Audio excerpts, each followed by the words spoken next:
Phillies were off and running to start the second half of the season last night. It took execution in all facets of the game to get the lead in a low-scoring affair, including a little baseball luck. One final big swing was enough to leave the Marlins dangling on the end of the line and start the series with a victory.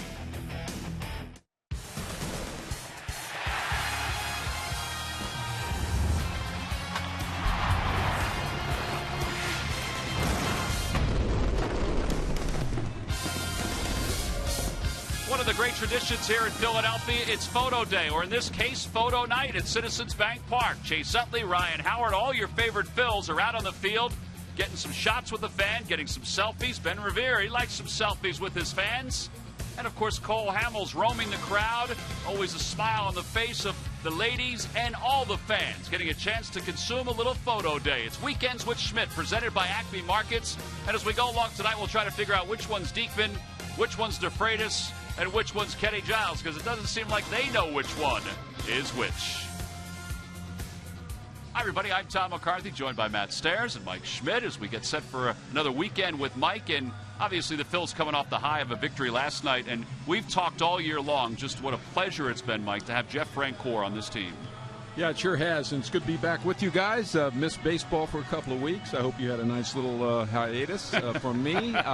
Are you talking about the number one pinch hitter in all of baseball? Number one pinch hitter. Jeff Francoeur. Well, we've had him on the pregame show a few times this year, but last night was a wonderful night, wonderful hit. Look at Jeff. You know, he took two fastballs, which is very uncharacteristic, and then this gyration of sorts on a fastball down and away that goes right out of the ballpark. I don't think anybody thought with that swing it was going to be a home run, but it sure was. And Jeff Francoeur, you know, he's a breath of fresh air. He loves life. There's a lot to be learned from Jeff Francoeur. I really wish I would have played the game and enjoyed the game as much as he did. Well, it certainly has been nice to watch him in a Phillies uniform. We've watched him so many years in a Braves uniform or a Mets uniform. All right, the other guy that's really turned it on recently, I guess you can't even say recently, since June 1st, is Ben Revere, whose numbers are eerily similar, Matt Stairs, to last year at this point. Well, they really are. Guys being very consistent, and last night he goes into the game. He needs to get down a couple of bunts. Right here, he lays the sacrifice bunt down. McGee, you take it. I got it. Oh, well, I got a base hit out of it. And that's what we're talking about. You want to play small ball? Ben Revere will play small ball. Eighth inning right here. Lays the bunt off a home plate. Almost beats it out, but does his job. And that's the key right there. And you were talking about being consistent over the last 2 years. Check these numbers out. 330 at-bats last year, 333 this year, 96 and 99 hits. I mean, you talk about a guy who goes out and all he does is hit and play the game right. He puts the ball in play. He knows how to play the game. I'd like to see him bunt a little bit more because he has very good speed. He's a very good bunter, but he's consistent, getting a lot of hits, and he's at the top of that order where he helps guys out 2, 3, 4, drive him in. Yeah, there have been a couple of times where the Phillies have tried to put Odubel Herrera in there every day, but Ben keeps on hitting, so he's got to stay in the lineup, and he's in there again tonight in the leadoff spot. He'll face Tom Kohler. Lefties have had an advantage against him so far this year. Chad Billingsley for the Phils. Lineups and first pitch when we return. Phillies baseball is brought to you by Citizens Bank. One deposit checking. Keeping things simple is helping you bank better. By Xfinity, the official entertainment provider of the Philadelphia Phillies. By Toyota. Where will Toyota take you? Visit buyatoyota.com to find out. Toyota, let's go places. By Budweiser, still brewed the hard way. This Bud's for you. And by Independence Blue Cross. Live fearless. Learn more at IBX.com.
Getting a chance to face the Miami Marlins, a team that he's had some success against during the course of his Major League career. Let's take a look at the Marlins lineup. It's brought to you by Xfinity, the official entertainment provider of the Philadelphia Phillies. It's Ichiro leading off in right, then Martin Prado and Christian Yelich. Justin Bour, the first baseman, bats cleanup. Echeverria hits fifth. Derek Dietrich will hit sixth. The bottom third of Real Muto, Gillespie, and Kohler will face the 30-year-old from Defiance, Ohio. Chad Billingsley 1-3, an ERA of 6.75. He's allowed 5 homers so far. Opposition hitting .360 against him. Matt, last start wasn't great. Start before that, though, was very good. It was, and you can see the Budweiser scouting report.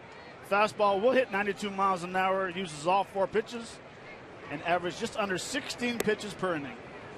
Well, the first pitch to Ichiro is called a strike, so we are officially, Mike and Matt, underway. Was that Defiance, Ohio? Defiance, Ohio. How far was that? Not too far from the old Dayton, Ohio. 1 ball, 1 strike. Well, they have 2 current major leaguers from Defiance. Jonathan Neese. Okay. And Chad Billingsley.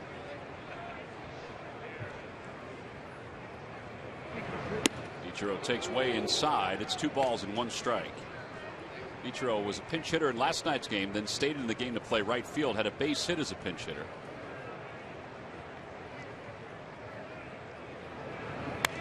It was Major League hit number 2,892.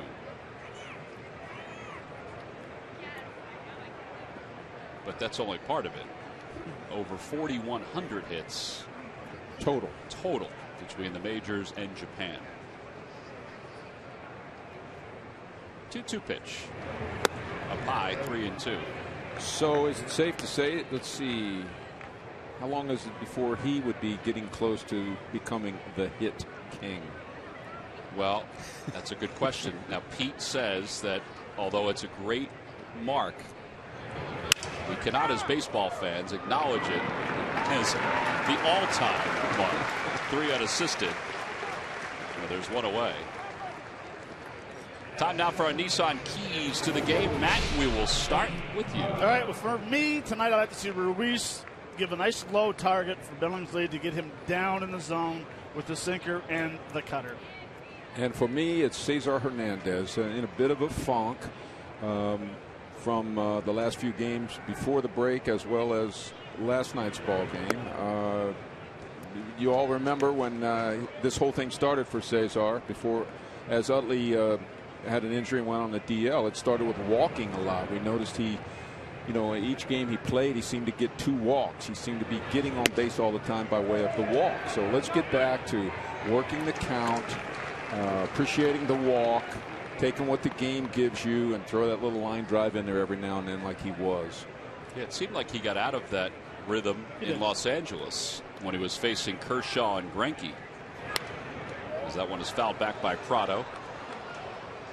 Everybody's going to throw a 0 for 20 in there at some point during the season. Even the best hitters do that. So this is a nice little test for Cesar. He's been a regular now for about a month. And he's hitting his little skid, his little 0 for 20. Let's see how he can come out of it. There's a breaking ball inside. It's 1-2.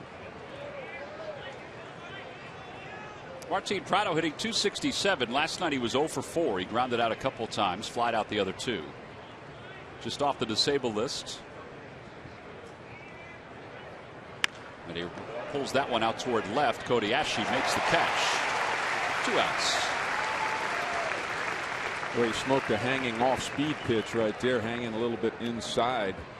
Almost like playing catch with the left fielder. I think everybody knew that was right at the left fielder right when he hit it. Well, you are playing with fire, and if anything, luckily he hit it towards the end of the barrel. And luckily he didn't get it up. Yes. Luckily it wasn't against somebody like Giancarlo Stanton or something like that. Here's Christian Yelich, who foul tips the first one. It's 0-1. Yelich has reached base safely in 16 consecutive games. Those are his numbers in July down below.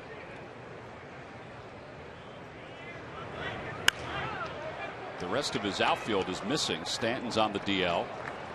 Although as Murph reported last night, they hope that he'll start swinging a bat in the next day or 2. And Marcell Ozuna is still down in the minor leagues, trying to get his swing back. Just a bit outside, 1-2. It's amazing that Ozuna's in AAA. The year he had last year, the power he has, the way he roams center field. Unbelievable. Change up outside, 2 balls, 2 strikes. Yeah, this has really been a disappointing Marlins season based on where they were after the signing of Stanton and the optimism they had going into this season. And they've been optimistic before, but they were optimistic for the right reasons this year. I mean, they had some youth, and they were ready to contend for the division. Well, they brought in Matt Latos, Dan Herron. Yep. Brought in some veteran pitchers. Liner out towards center. Ben Revere reaches up, makes the catch. Side is retired. Everybody knew that was a line drive at the center fielder right when it was hit. Wow. Just wasn't sure if it was going to fly over the center fielder's head or not. 17 pitch first inning. We'll go to the bottom of the first. Phillies coming up for the first time.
First inning. He'll start things off for the Phils. Let's take a look at the rest of their lineup. It's brought to you by Xfinity, the official entertainment provider of the Philadelphia Phillies. After Revere, it's Hernandez and Franco, then Ryan Howard, Carlos Ruiz hitting 5th, Dominic Brown 6th. And the bottom third of Freddie Galvis, Cody Ashe, and Chad Billingsley. And they'll face 29-year-old right-hander Tom Kohler, 7-5. He's been a pretty steady pitcher for the Marlins the last couple of years, 500 pitcher a season ago. And this year, trouble with the lefties, Matt. But over his last 4 starts, I should say, his numbers been pretty darn good. They have, and the reason why is because you see the Budweiser scouting report. He can top it at 94 miles an hour, 4 pitches, but he only uses his changeup 2% of the time. And he actually has a very good changeup, just doesn't have the confidence in throwing it. And the league is hitting him a $164 versus his curveball. Former 18th round draft pick in 2008 out of Stony Brook in Long Island. And Ben Revere will lead it off. Revere 1 for 3 last night. The one was a bunt single.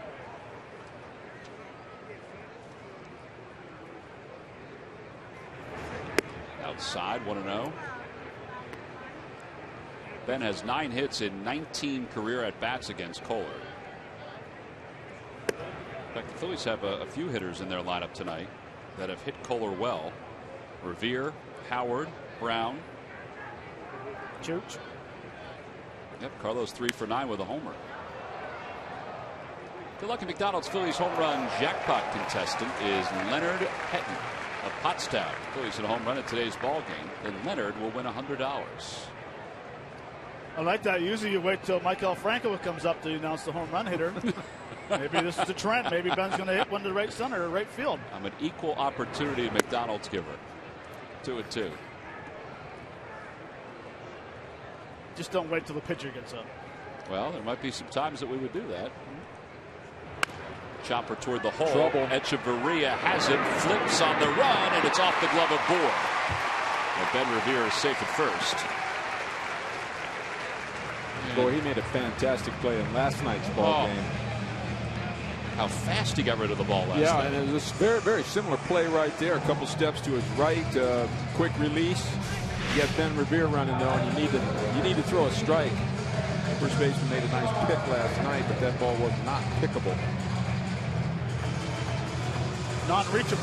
Right. Yeah, Moore was looking up at the video board thinking, should I have had that? There's no way he could have had it unless he came off the bag. And even if he would have had it, he still would have beat it.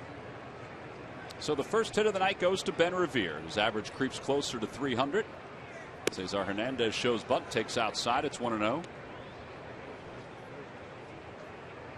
Cesar 276 on the season. And you see what he's done his last 20 games. We touched on that last night. Just one hit. And it was an infield hit against the San Francisco Giants. Fastball at the knees, 1-1.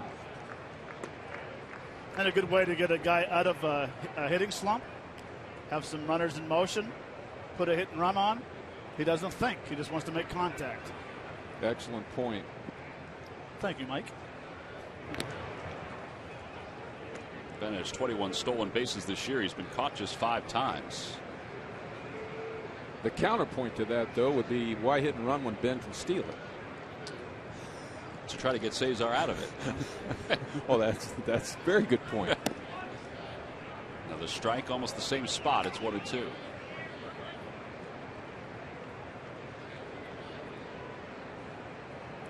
Is he sweating? It is a warm night, but he is really perspiring. There goes. Pitch is tapped foul. Too close to take for Cesar. Good pitch to run on. He would have stolen second easily. The current conditions, 88 degrees. Matt, what do we say about tomorrow? Hotter. Yeah. Almost 100 tomorrow. But it's a beautiful day to come to CBP and watch the ball game. By the way, that previous pitch was a nasty curveball. Back door on the outside corner, low. It's good hitting, getting a piece of that. Good toss over. Revere is back without a tag. Last start, which was the 8th of July for Kohler, so it's been 10 days. 59% fastballs, 20% curveballs, and then 18% sliders.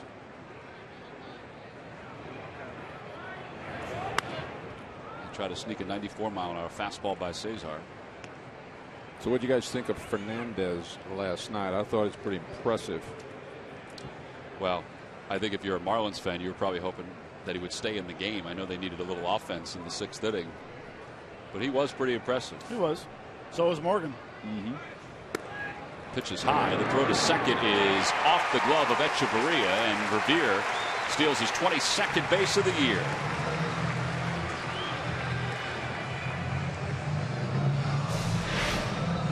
This is a high fastball. Ben gets a pretty good jump. Well, you just can't teach speed, though, huh? Luckily, the throw was on the third base side. We still need to get him to drop down a couple feet earlier.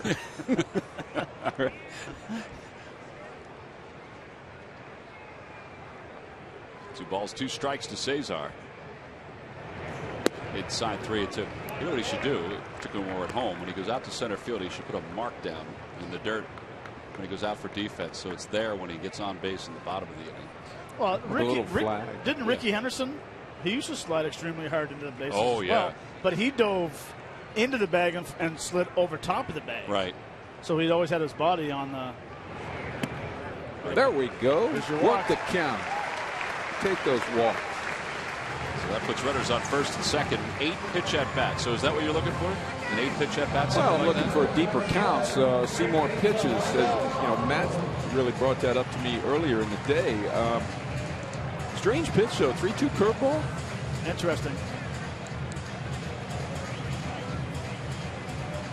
Puts himself in a hole because he's got 2 runners on and nobody out.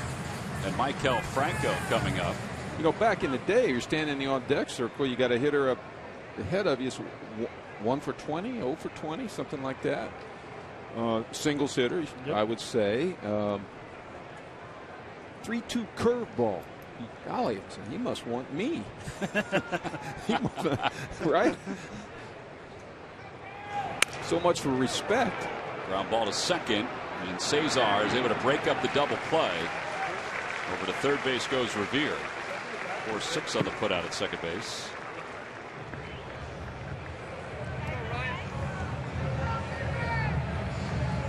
Well, we talked about Kohler pitching well his last 4 starts, and you see the comparison. First 4 starts, an ERA of 4. Opposition being 257. The last 4 against the Yankees, the Dodgers, the Cubs, and the Red Sox. Those aren't easy opponents. They're pretty good teams. 3-1 with a 1.73 earned run average. I think the key would be go back and see how many left-handers were in those lineups, because his numbers against lefties have been troublesome. Yeah. Here's Howard.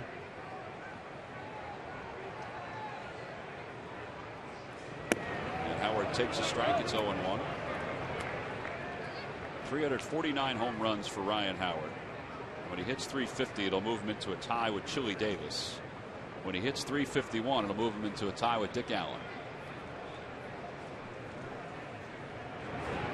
And he lines that one back into right center field, a base hit. The Phillies will take the lead. Franco stops at second. It's an RBI single. And it's 1-0 Phils here in the bottom of the first. Well, there's another curveball. I mean, I guess you could call it a hanger. It was about belt high, maybe. There it is right there, a little lower than the belt, right over the middle of the plate, an 0-1 pitch. I got to tell you, he laced that ball. That was a good-looking swing at an off-speed pitch, again, up in the strike zone.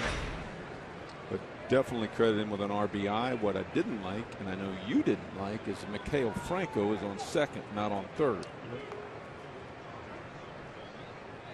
Ichiro was playing deep and right, had a little bit of ways to go to get to that ball. Well, and plus he had to go to his right. Yeah, and you know, Matty, if you look around and see where all the infielders are playing prior to the pitch, and you see a ball going sort of like up the middle, this wasn't pulled where the second baseman was. This was hit up the middle, away from both outfielders. I mean, you guys say, I'm going to third, baby, because they were giving him third, basically.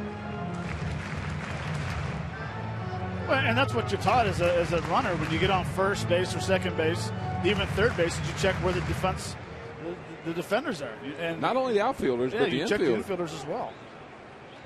1-1 to Ruiz. Outside, 2-1. Well,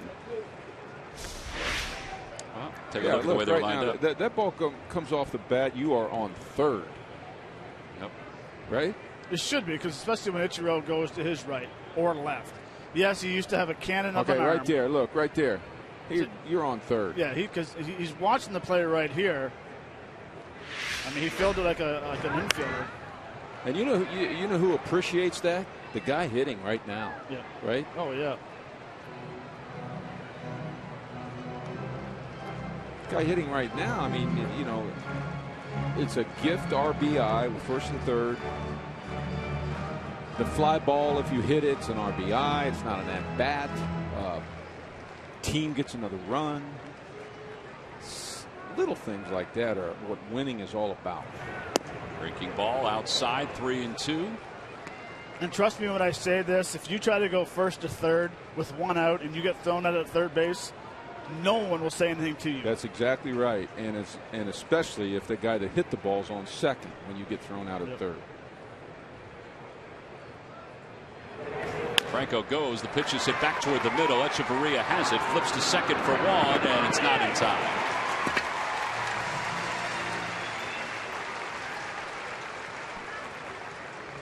And there's your RBI.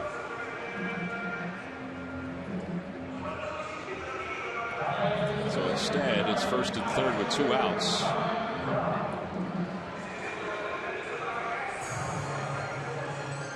Howard was moving to the second base bag, and he made sure that there was no throw. The ball wasn't hit that hard, so I doubt they would have a play on Ruiz anyway. So here's Dominic Brown. This is what you like to see, is going in hard to second base.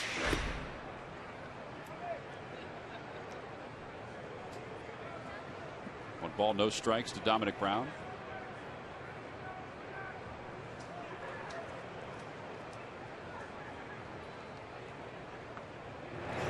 And Dominic lines one into center field, a base hit. Another run will score. It's 2-0 Phillies. Dominic Brown now 5 for 11 against Kohler. An RBI single. Well, that's a good swing. Good 2-out RBI. Line shot up the middle. Hit 2 balls really hard. this inning. And that kind of erases the base running mistake. Last night we had a base running mistake erased as well.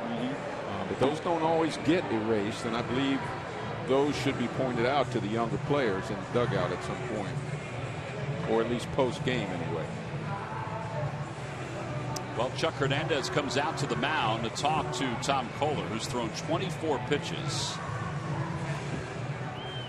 I mean, he's going to need New Jersey. Well, he is, and he's thrown 24 pitches, and really he hasn't established his fastball yet in this game because he's too busy flipping up those curveballs early in the count. 3-2, like Schmitty said, walking Hernandez on a 3-2 curveball.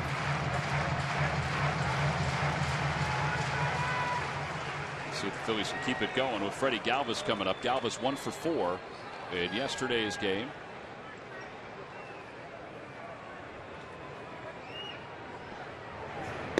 Outside. That was a fastball from Kohler.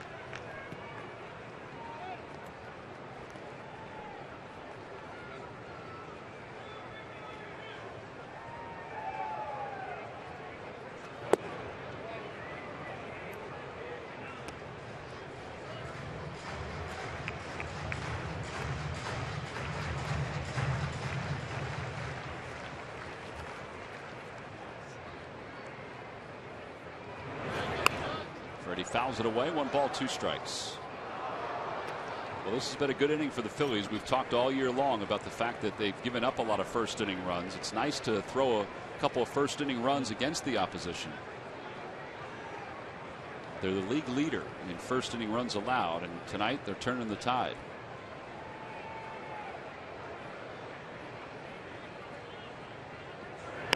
That one is floated out to right. Ichiro is there. And the side is retired. But the Phillies do score 2 in the inning. They do so with 3 base hits. They leave a couple. We'll head to the second. 2-0. Phil's on top.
Citizens Bank Park. It's for fans 15 and older. So go to Phillies.com and check out which tickets are available for the ball game. Plus, a reminder, go to Phillies.com because the Phillies are having a toy drive here at Citizens Bank Park tomorrow. The Phillies ball girls will be at the gates accepting toys for the PAL and other local organizations. Santa Claus will be here. So will Santa Claus. Gates, they'll be out there till the third inning. Collecting toys. Justin Bour leads it off, and he takes high, 1-0. Man, I don't know much about Bour, but I watched him on TV last night. That's center field's camera. As a hitter, he looks good. He's got good fundamentals. I was thinking about you when I was watching him, how much you probably would agree with me on that. I'm a fan. Short swing, uses his hands short, very well. Short, down, level, got on the hot, tried to level out on some high pitches last night. No batting gloves. Chops that one to short. High hop for Freddie Galvis, one out. We kept seeing him early on as a pinch hitter. He'd pop up from the minor leagues, pinch hit a few times, then pop right back down. But now, out of necessity, they've given him some time to play, and he's sort of evolved. And as the Marlins said, it's good investigation on their part. But they got him in a Rule 5 selection from the Chicago Cubs, and the minor league version of it. So that's a steal.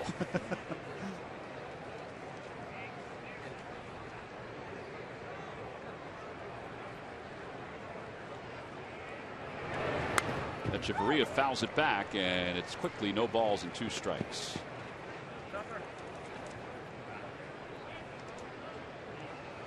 .278, 4 homers, 35 RBIs.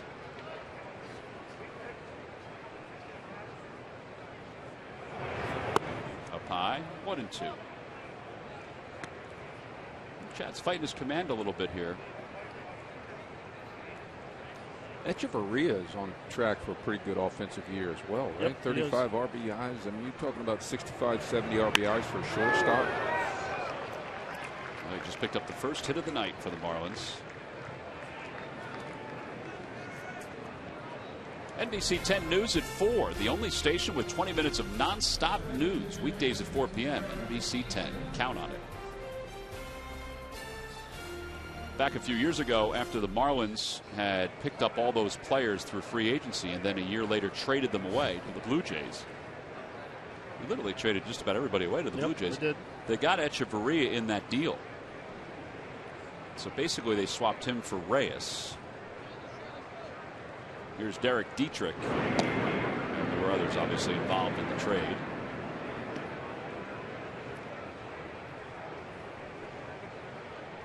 Dietrich at one point was the everyday second baseman for the Miami Marlins. But didn't stay that way for long as he takes outside. Struggled defensively, didn't he? He did. Boy, there's a ton of good shortstops in Major League Baseball now. Echeverria, Desmond, Simmons from the Braves. Dalton Simmons, the great shorts, Iglesias, right? From the Tigers, yeah. Tulowitzki, obviously, been there for a while. Who am I leaving out? Freddie? Oh. No, that was just assumed, I don't think. Don't tell him. Well, no, you're not leaving him out. No. He's still a puppy. That's a given, that. Exactly. He's still a puppy, though, playing every day. So we'll bring him up next year when we talk about it. And plus, you have the Correa kid from Houston who's just come up now, the rookie. Was a little different than all of them. That one's hit sharply to second, backhanded by Hernandez. And they sweep across the second base bag for a double play. 4-6-3. Phillies used the double play last night to their benefit. They use it here in the top of the second on top 2-0.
Against Tom Kohler. Murph, Cody batting 8th tonight, but that's not the story. It's the success lefties have had against Kohler, and we're seeing it here tonight. Yeah, it has been a trend, Tom, against Kohler this season, and you saw in the first half the Phils were able to have some luck with their lefties, some guys getting some big hits. And, you know, one of the problems that Kohler has had against left-handed batters this year, they're batting just .237 coming into this game, but it's been the long ball. Take a look at pitchers who have given up home runs to left-handed batters this year. There you see him on the list at number 11. De La Rosa comes in at 15 against left-handers. You see a Philly on there, Sean O'Sullivan as well, 12. But 11 home runs to left-handed batters so far this year. And most of them, as you can see, come off the fastball. 8 of those home runs from left-handers off his fastball, 1 for each of his other pitches. So he's getting into a little bit of trouble against left-handed batters when using that fastball, guys. Yeah, 13 home runs overall, so only 2 against right-handed hitters. And Ashe takes on the outside corner. It's 0-1. You guys got a thought as to why? Fastball out over the plate, is that what it is? I think it's the when he throws inside the left-handers, he's missing way inside and hasn't established how to throw a fastball in there for a strike yet. All right, so everything's out over the plate then when it's a strike. Is right, that? Yeah. Okay. So if he misses way in. He's not painting the inside corner. That one is pulled softly to the right side. Prado has it, and it's in and out of the glove of Bohr. I think Ashe would have beat that anyway. I don't know, but if you watch the replay, which I hope we have now that I've said that, the umpire is starting to raise up. Now watch the umpire. Watch the umpire here right now. See him start to stand up like he's going to bang him. This would be awful close. Whatever it was a nice play, but it should be a knock. Oh, definitely. Oh, Ashe's aboard, and now Billingsley up there to try to sacrifice. Takes low. It's 1-0. Yeah, he might be falling behind left-handers with some secondary pitch. Yeah, see that? Yeah, they've scored an E3, so an error on the first baseman. That's a tough one, isn't it? It's a tough one. I was going to say as well, it's a scary time right there as a first baseman. When you see a second baseman that close, going to give you the little whip pitch. You have no idea if it's going to be in your gut, at your knee, throat. Well, that's a tough one. I think back in the day before replay was used, we might have got a knock on that one. That's a good point. They do have the ability. Mike McConey is the official scorer tonight. That one's bunted up the first base line. Boy, that's a dandy. Bohr was, look at that. Bohr wanted it. Kohler took it, and it goes off the glove of Prado. Runners on first and third. You know what was happening right there, I bet? Bohr was probably screaming, I got it, I got it, I got it. And then the pitcher took it, and like the pitcher was probably lost concentration. Like, oh, geez, I should have let him have it. And throws that ball over the first baseman's head. How'd that go? That was a Hall of Fame sound effect right there. It's a sacrifice E1. Prado tried to stay on the bag.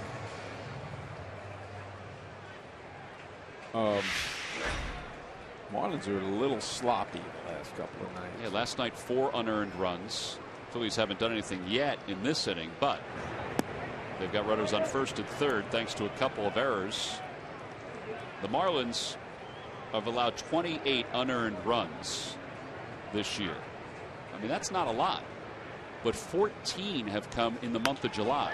As that one's pulled to second, Prado can't get it out of his glove, and they'll only get 1 at second base, so an RBI for Revere, and it's 3-0 Phils.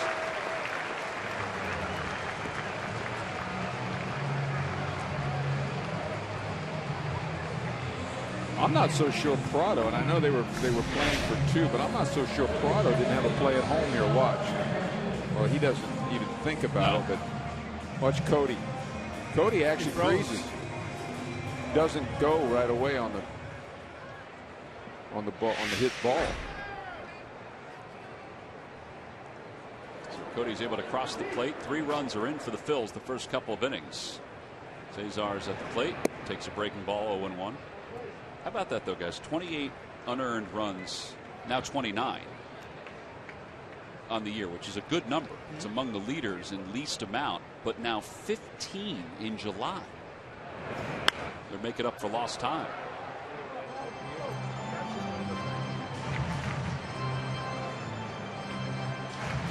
I mean, you think about that, 15 in July.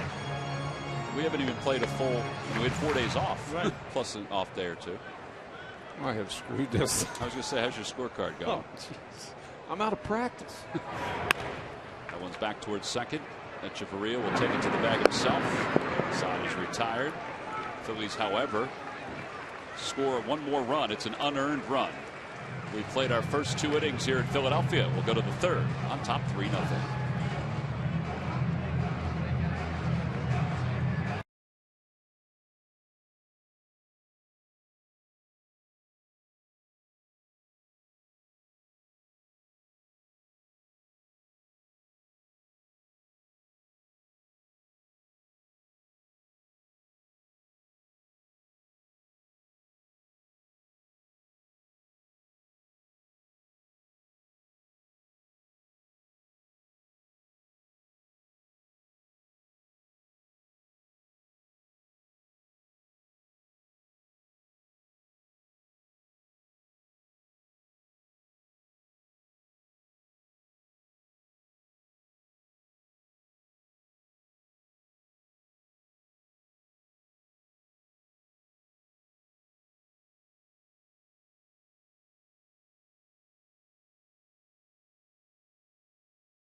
Go to the fans section for all the information, and please submit your answer on the subject line. All right, guys, the question is, which Marlins position player appeared against the Phillies as a pitcher in April of 2009, April 26, 2009? This guy was a pain. You got it already? Yeah. You do have it already. This guy was a pain in the neck. I got it because I was on the team in 09. Did you bat against this guy? No, he was a lefty. I wasn't allowed to. Oh, yeah, he was a lefty. Thank he was you. a right-handed hitter. Yep. You were going to say he was a pain in the... He was a pain in the rear end. Yes, he was. JT Realmuto is the batter. Takes outside. It's 1-0. I don't think I ever batted against a position player, and I would hate that, actually. I never have.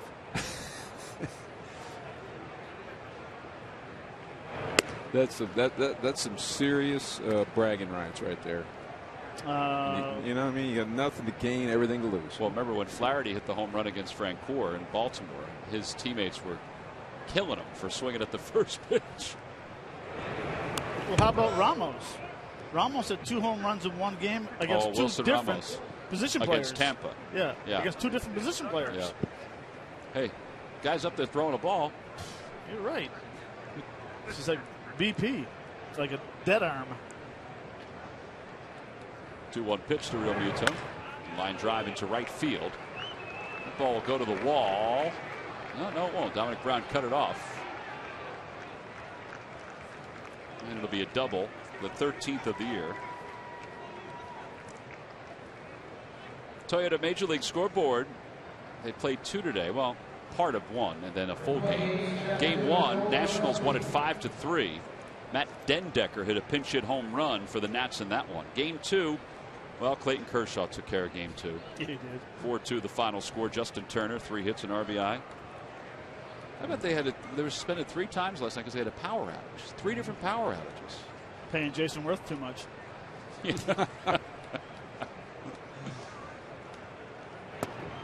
Cole Gillespie takes a strike. It's 0-1. So that means the Nationals lead the Mets by 2.5. Braves by 6.5. And the Marlins and the Phils down toward the bottom.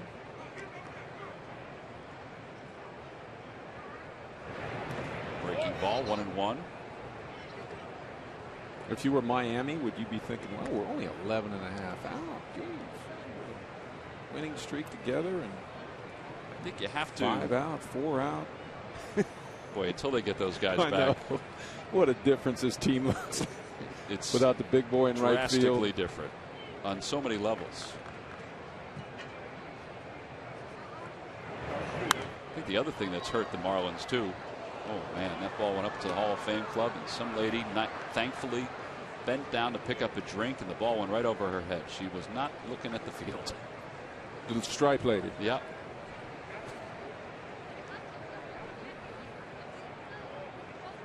She's probably going, oh man, I'd have caught that thing, right? Ready to kiss her. Ready to kiss her. Second. Wow, they double him up. I thought he fielded it on one hop, but Ryan Howard cleanly throws to second for another double play, the second one of the night for the Phils. So you can't review this, so it doesn't matter. Cannot review this. The line drive. Caught it before it hit. Caught that. I think the way his glove moved, I don't know, that's what threw me off a little bit. Yeah. I tell you what, that was actually a pretty nifty play by Ryan Howard right there. You know, nice clean catch. You know, he doesn't like to one hand those balls. He doesn't. When he likes to use two hands. Right. You know what I'm talking about. Yes, and he made a nice slick throw to shortstop, double him off. We talked about that last night about his throwing has improved a lot. Here's Kohler. Kohler hitting 0-42. Swings the first pitch, fouls it. Marlins have smoked some balls at people in this game thus far. Dumb hitting. Ball dropped into those folks' lap. Unfortunately, there was a young man in the suite level who was all by himself. He tried to one-hand it, and it was coming in too hot for him to handle it one-handed. There he is. He made a heck of an effort, though. You should give him a round of applause. I just wanted our fans know that we, as color analysts, we critique their fielding ability every night as well, right? It's not easy. It's not easy. Put them videotape replays of them. More people need to bring gloves. Absolutely. That one's fouled back to the screen. It's 2-2. Chad needs to get that fastball down the zone. His fastball, he's getting underneath it, and that's why it's rising when it comes in, and it's going belt high or higher. Get on top of it. Get down through it. Bend that back leg. Get that knee dirty. How about Tom Seaver? Bob McClure looking on.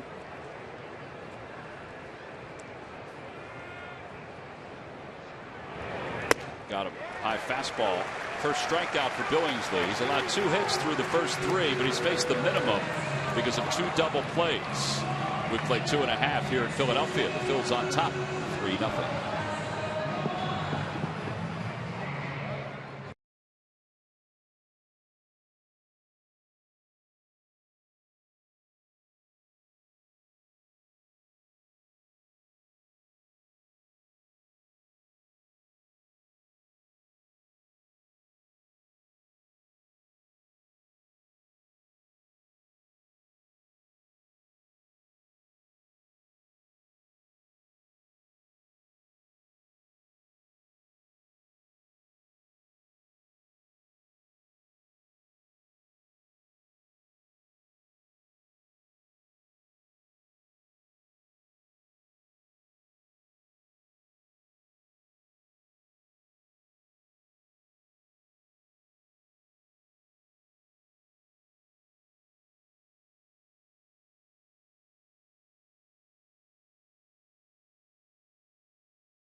Go wrong when you buy right. Buy your Delaware Valley Honda dealers. Hurry to your local Del Val Honda dealer or visit DelValHondaDealers.com and buy Yellowwood brand pressure treated pine. If it doesn't have this yellow tag, you don't want it.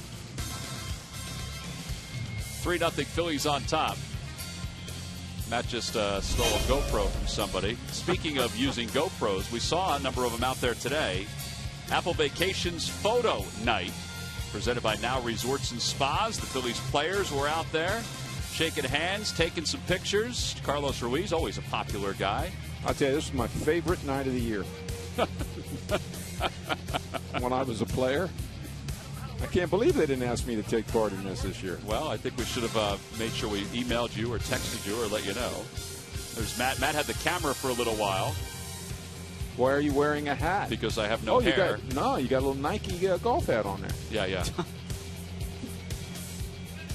I was out at a game today, and it was cloudy out, and I was getting a little sunburn, so that's why I wore the hat. There's Matt taking Matt's job. You have to be named Matt in order to hold that camera. I'm telling you what, no wonder Matt has some strong arms. Yeah. It's heavy. You need one of those things that they hang around your waist that you put that on, like counterbalance it, you know? I need to lose weight.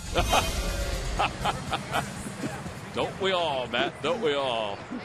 No, the TV puts 10, 15 pounds on you. Yeah. Is that what it is? Everybody looks heavy on TV. Well, Matt and I have been walking around with a TV on our backs for years. That was fun, though.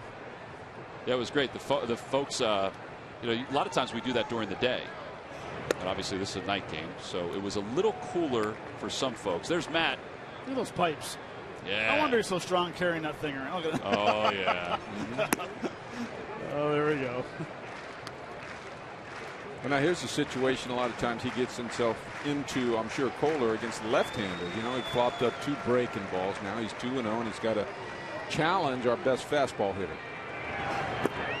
In the dirt, 3-0. I think he needs a dry uniform. I think that uniform's got to weigh 10 pounds. What do you think? Yeah. I mean, and it's a kid who's from the Northeast. He knows humidity. Oh, he's pitching at Miami, although it's a dome stadium. Ball 4, and Franco walks.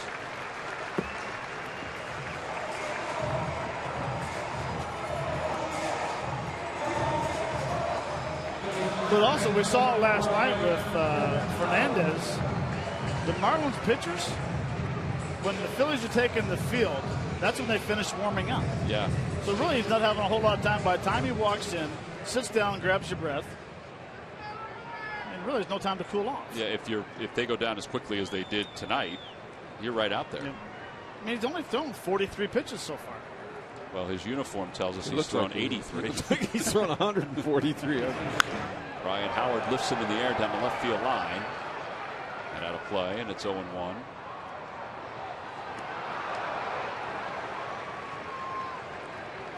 I don't know. Sweet level. We're on Kohler a little bit hard here, but I got to say his body language to me leaves a little to be desired right now in this ball game.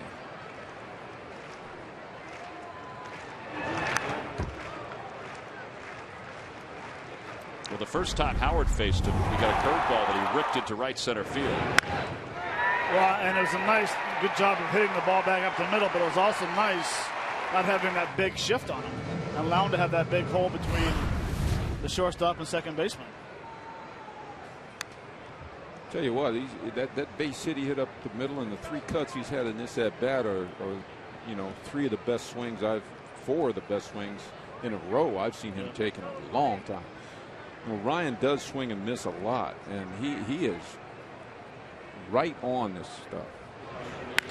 He hits that one straight away center field. Gillespie got a late start, but is able to track it down. And Franco will go back to first base. Well, I think even that swing there showed that he was right on it.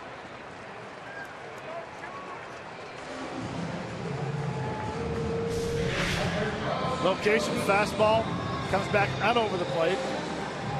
And if anything, you just square it up too much. What?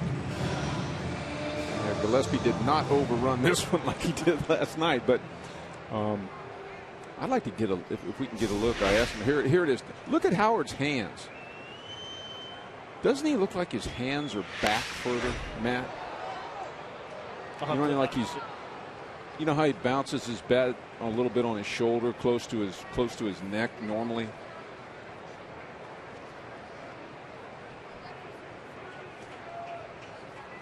Just ask Jeff. They're going to show us it one more time. Boy, I like the looks of where his bat. I don't know whether it's. I'm just seeing something here, but there he bounces it on his. Now what? Doesn't it look like his hands? Look how he reaches back. A little better, yeah. I don't know. It just looks like his hands. You know what it is? Back his back elbow was not doing that big point up the sky, getting underneath it a little bit. I think there is definitely a different look. Yeah, there is. 1 ball, 2 strikes to Ruiz. 1 out here in the bottom of the 3rd. Phillies up 3-0. Game 2 of this series.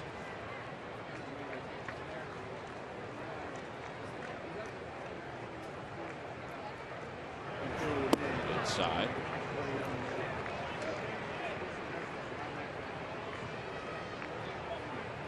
Fanatic was out, so was Phoebe for photo day. Galapagos gang was there as well.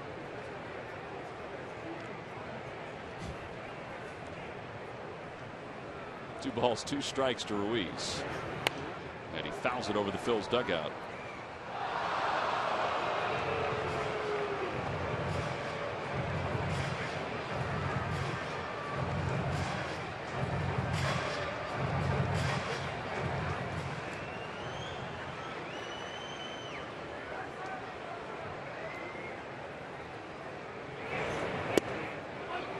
Back to a breaking ball. Got him looking. First strikeout for Kohler. I should say front door breaking ball. And Chooch quit on that one a little bit. I don't think it froze him as much as he. You know, I think he kind of thought it was coming around the plate. Might have committed his hands a little bit forward and really had nothing left to swing with, but probably didn't expect it to be a front door curveball. Dominic Brown singled his first time up.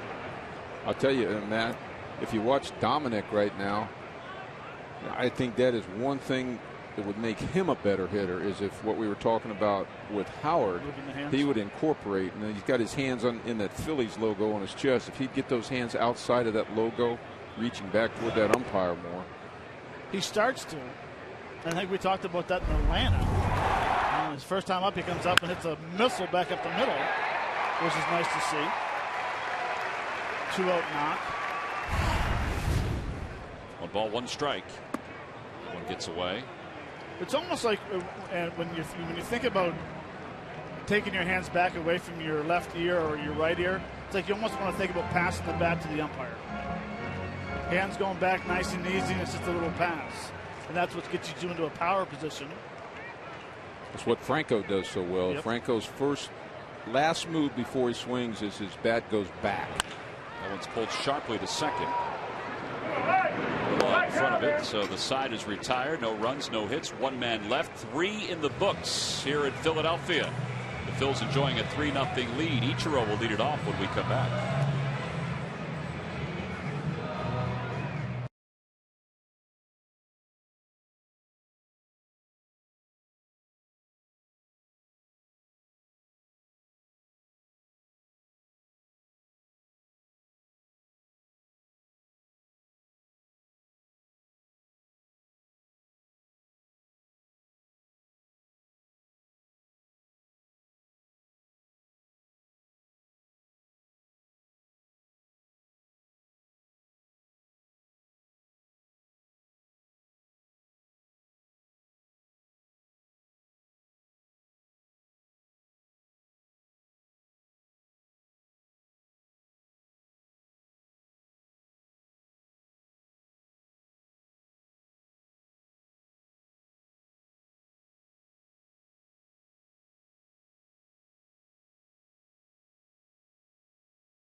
Mason, providing amazingly low prices on kitchen disposables, consumables, smallwares, and so much more. From your new restaurant partner, who but WB Mason.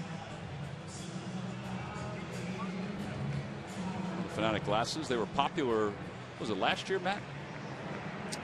You wear them up here in the booth the one time? Spring training. Yeah. Still popular. He's always popular.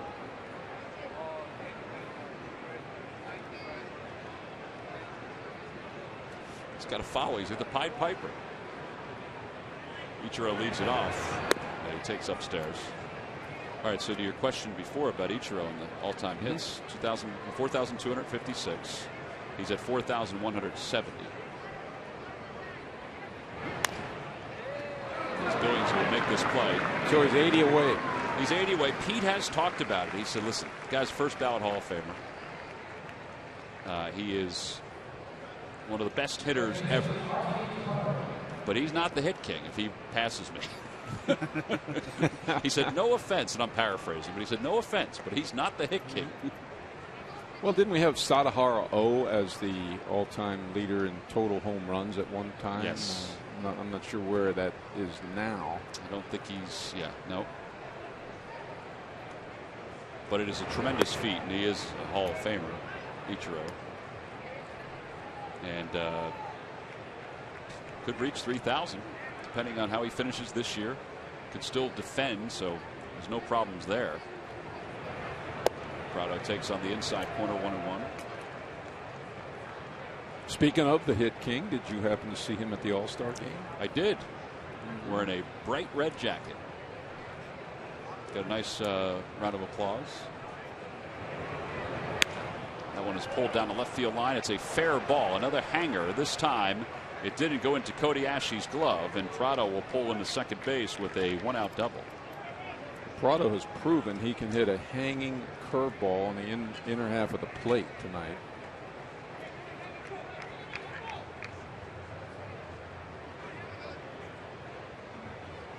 I don't know if Chad's working on that pitch or not, but it's not a good pitch for him tonight. No, and he's going to need to find a secondary pitch. Here's Yelich, who lined sharply to center. His first time up, he's 0 for 1. Fights it off foul. It's 0-1. Speaking of Pete, I was amazed at how dark his hair remains over time as he gets older. Well, speaking of from somebody who has hair envy, I thought the same thing, that it was very dark. Matt and I decided to go natural. We do not color our hair. 1 ball, 1 strike. Mine just gets lighter with the sun. That's right. It's because you put lemon juice in it. See, now you can text or call Pete and make fun of him a little bit, or ask him about his hair color.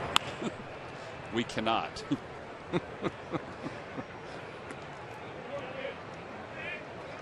Remains 1 ball and 2 strikes. I went through that phase as an older gentleman, where I put some darkener on my hair to keep it from going white. Problem is when it's, as it grows out, you get that line in your hair, where well, we don't know, but yeah, we've seen it happen. Looks kind of like paint. Yeah, it was pretty dark. What Pete was wearing, what Pete was using, I should say. 2 balls, 2 strikes to Yelich. That one's hit out toward left center field. Long run for Revere, and he gets there as he slams into the fence. He holds onto the ball.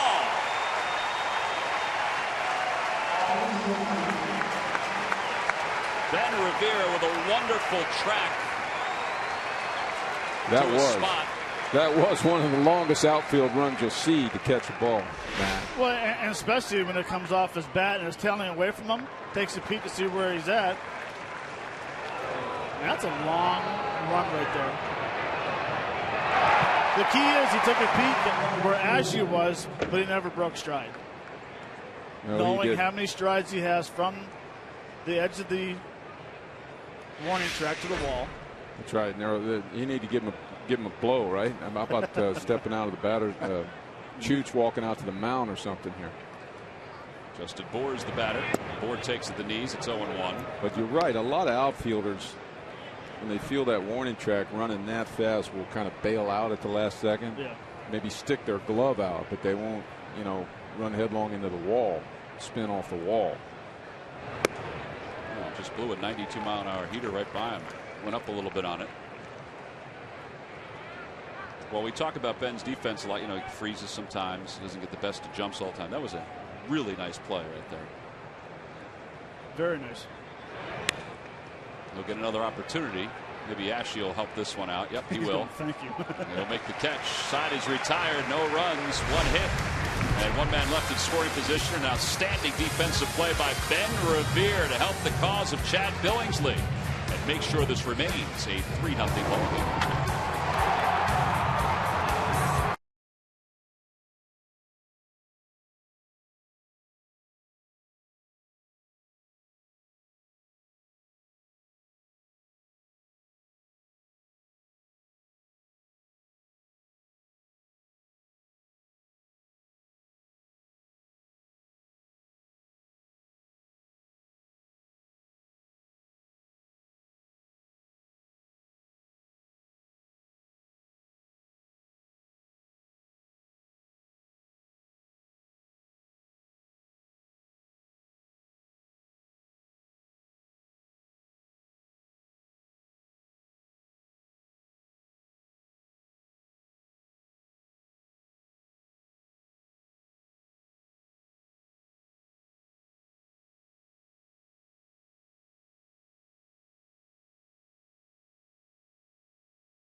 By Xfinity, the official entertainment provider of the Philadelphia Phillies. Buy the Quality Plus Ford stores. Go further.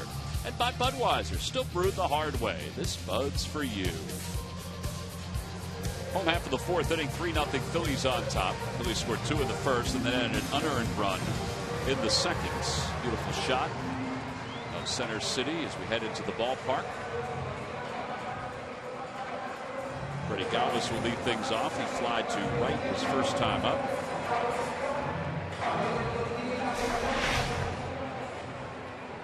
Well, this was a fantastic play, and I don't think anybody was happier than Juan Samuel, who handles the outfielders, or Chad Billingsley. And there are his teammates greeting him in the dugout, and Sammy was in the backdrop there.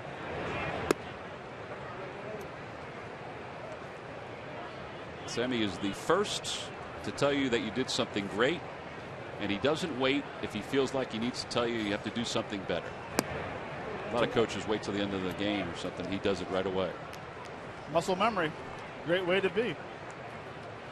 Players don't like to hear it, but you know what? Tough. Here's the 2-0 pitch to Galvis. High fly ball to center field. Gillespie.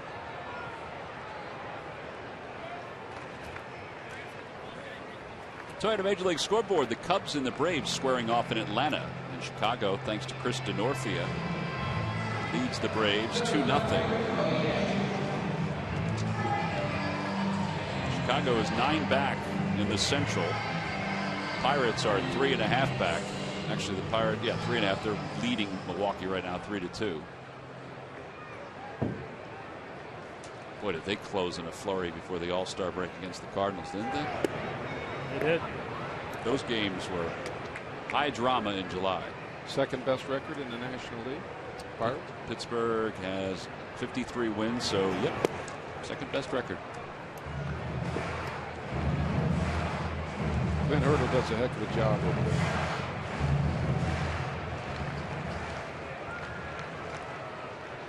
One ball, one strike to Ashe. He reached on an error his first time up. Bohr handles this one. 2 outs. Toyota Alumni Weekend is right around the corner. In fact, when the Phillies get off the next road trip, it'll be here. Friday, July 31st is when it all starts. Pat Burrell will be inducted into the Phillies Wall of Fame. Saturday the 1st is Alumni Night. Sunday the 2nd, Phillies Wall of Fame Fathead, free to all fans. It's all against the Atlanta Braves. Tickets can be purchased anytime by going to Phillies.com. Looking forward to that, not only as an alumni, but working a couple of games there Saturday and Sunday. I would imagine that we'll get a chance maybe to chat with a few of my old cronies here in the booth. The list has already begun. All right. 1 ball, 1 strike to Billingsley. Outside, 2-1. You golfing in the alumni? Oh yes, definitely. That is one of my favorite days. Seldom will you ever go to a golf tournament and be gifted as well as you are in that one. Right? Excellent point. Billingsley waves at that one. It's 2-2. Being that pro shop. In fact, Matt, for an hour trying to figure out how to spend my $100. Matt, Murph and I are trying to lobby to get on Schmitty's team so we can walk away with prizes before and after. 1, 2, 3 go the Phils. Clear of the 4th. I might be able to arrange that. We'll go to the 5th. It's 3-0 Phillies on top.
Trivia quiz answer. Matt literally wrote this down in a matter of seconds. Which Marlins position player appeared against the Phillies as a pitcher on April 26, 2009? Cody Ross. Cody Ross is correct. 1 inning, 1 hit, 19 pitches, 12 strikes. He faced Worth, who singled. He retired Ryan Howard, Raul Ibanez, and Pedro Feliz. Log back on to Phillies.com to find out if you're the winner of a Phillies prize pack. A helpful first pitch ground ball and a curve by Chad Billingsley to Danny Echeverria, and there's one away here in the 5th. I'll tell you, from a pitching standpoint, that has to be the greatest feeling. Lob one up there and get an out. He's just looking for a strike. You know what I'm saying? Yep. Yeah. He was just trying to lob another one up there. Trying to get me ahead curveball there. Well, here's Dietrich, who hit into a double play his first time up. He's 0 for 1. Throw this one right down the middle, and he is not going to swing. Well, for a strike. That was down the middle. I think he tried. But you need to get down a little lower. 1 ball, no strikes. Dietrich 0 for 2 in this series. Pinch hitter last night. Fouls it away. It's 1-1.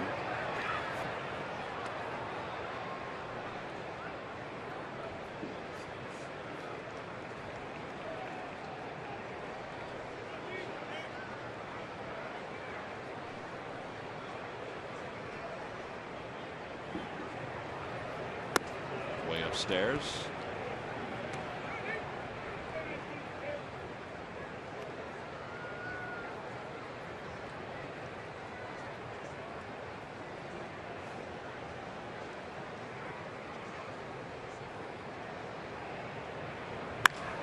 Out towards center field, Revere will let it go over his head and off the base of the wall. And Dietrich will pull into second base with a 1-out double. Yeah, that ball was well hit, Matt. Yep. I don't know that that was one he could have run down. I think the other one hung in the air a little longer. I think he played it right, trying to play it off the wall. Yep. Did. So Dietrich's in scoring position. Here's Real Muto. Take a look at it again. It's a fastball up in the zone, and Ben gets a good jump, but the ball was well stung to 387 mark. Yeah, plus it was slicing away from him, too. Real Muto doubled his first time up. He homered in last night's game against Jonathan Papelbon, but it was in the 9th inning. The Phillies had a comfortable lead. Fly ball to right field. Dominic Brown. He didn't see it right away. Now he's got it. 2 outs. Let's check in with Greg Murphy. Murph. All right, thanks a lot, Tom. Well, inning ago, you guys were talking about the All-Star game, talking about Pete Rose, and it, reminded us that during that All-Star game in Cincinnati, Major League Baseball unveiled their greatest living 4 players as voted on by the fans around Major League Baseball. Henry Aaron, Willie Mays, Sandy Koufax, and Johnny Bench made the cut. There you see some of the unbelievable numbers that some of those guys had. 755 home runs, of course, for Hank Aaron, 660 for Willie Mays.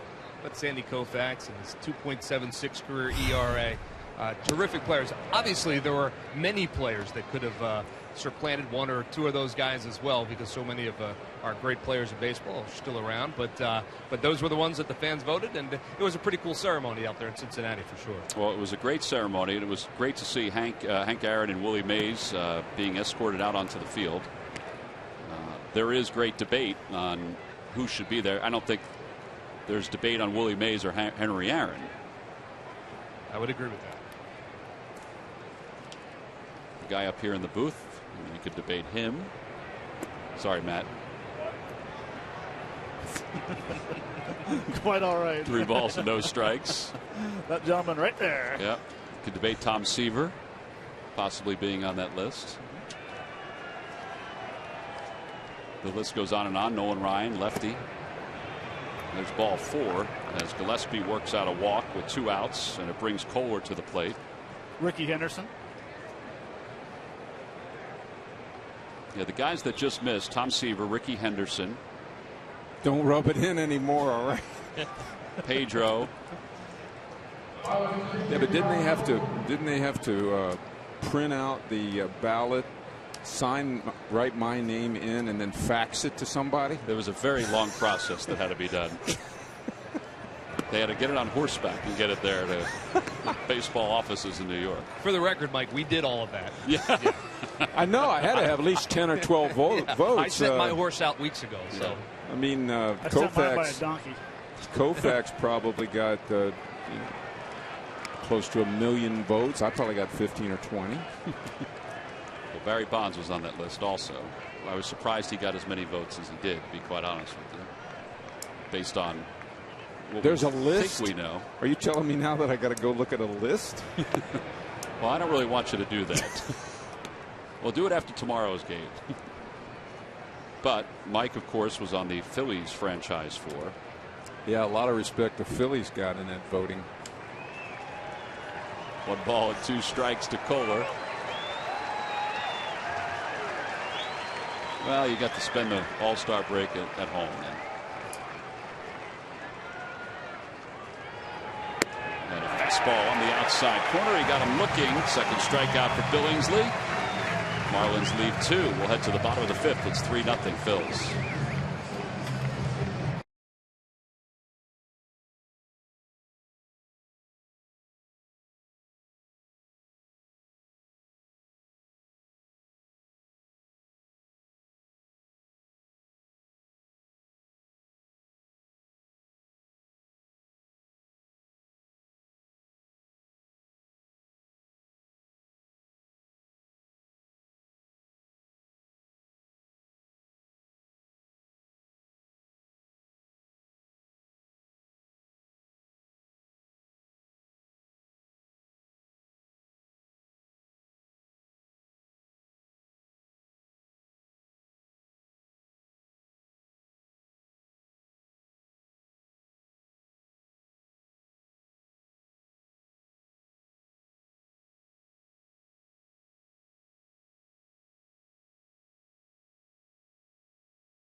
from earlier today with Photo Night. Use hashtag Philly Photo Data Strong Fan.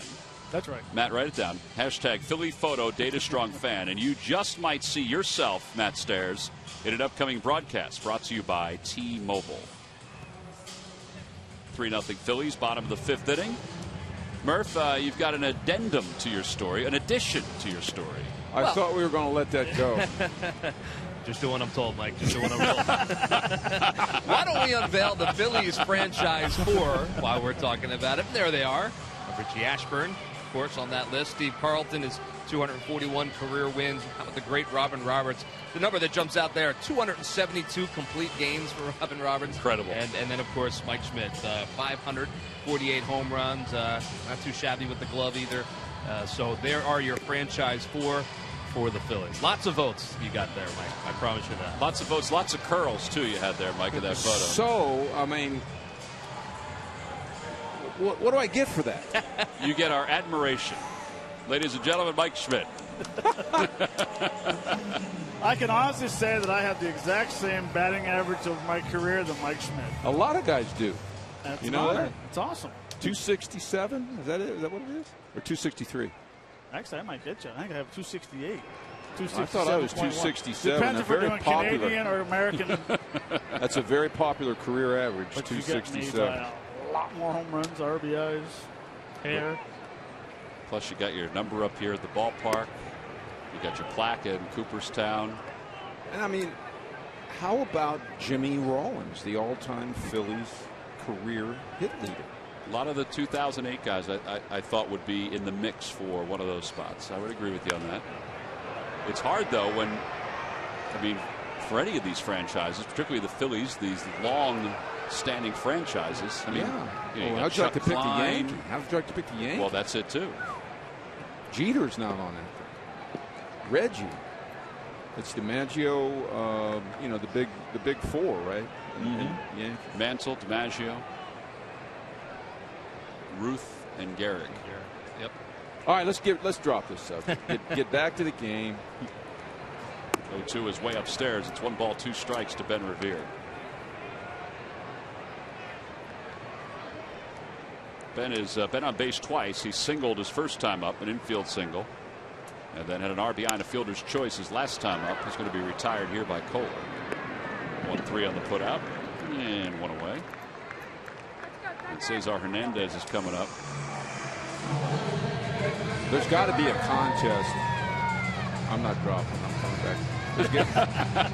There's got to be a contest for next year's All-Star game that we can have that we haven't had yet. I mean, you know, we've had all of the most popular players of the century, franchise 4. Is there anything we can? We'll have to come up with something. Now, I will say Philly, that we have the toughest Philadelphia athlete. I will say that the event at Fenway Park, All-Star game, the All-Star game, Ted Williams night, that was one of the greatest nights I've ever seen at a baseball game. I was there with Brian Mahoney, who works here in the Phillies front office, and we were overwhelmed by what was happening that night as Hernandez grounds out to shortstop. That will be hard to top for anybody. Greatest players at each position. Yeah, you know, it's hard for me to understand. Like, do today's young baseball fans do they revere the players that they're watching like back in the day fans did, like I did, Ted Williams or Willie Mays or Frank Robinson? I mean, do they hold them in as high esteem as we did when we were kids?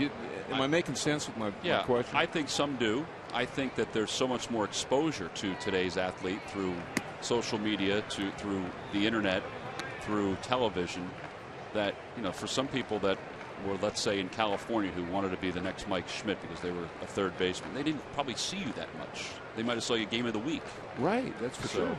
Yeah, I want to tell you there's a fly ball to center field. Mikhail was right on that ball, caught it down on the end of the bat a little bit, but Well, we'll pick up on this. It's an interesting conversation. Well, 9 in a row retired by Kohler. We'll head to the 6th inning here in Philadelphia. Phil's up by 3.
Is hoping to start the second half the way he finished the first. Ben Revere struggled through April, improved in May, then took off through June and the start of July. Getting on base at the top of the lineup is important, and he did so, reaching an on-base percentage of .452 in July heading into the break. Once on base, he continues to cause problems with his feet. Ben's first half success is brought to you by Independence Blue Cross. Live fearless. Well, the Galapagos gang is out on the field with the Fanatic in between innings, and instead of Iggy eating somebody, Iggy got rid of somebody. Where'd he come from? And of course, it is photo night, so the prize for being tossed out by Iggy is you get to take a photo of the Fanatic and the Galapagos gang. Top of the 6th inning, Ichiro will lead it off. It'll be Ichiro, Martin Prado, and Christian Yelich. Fanatic, of course, has got some camera action for himself. Phillies are making a pitching change here. Chad Billingsley's done after 5. Jake Diekman will take over. Just 5 innings for Chad, 70 pitches. Well, let's hope he's okay.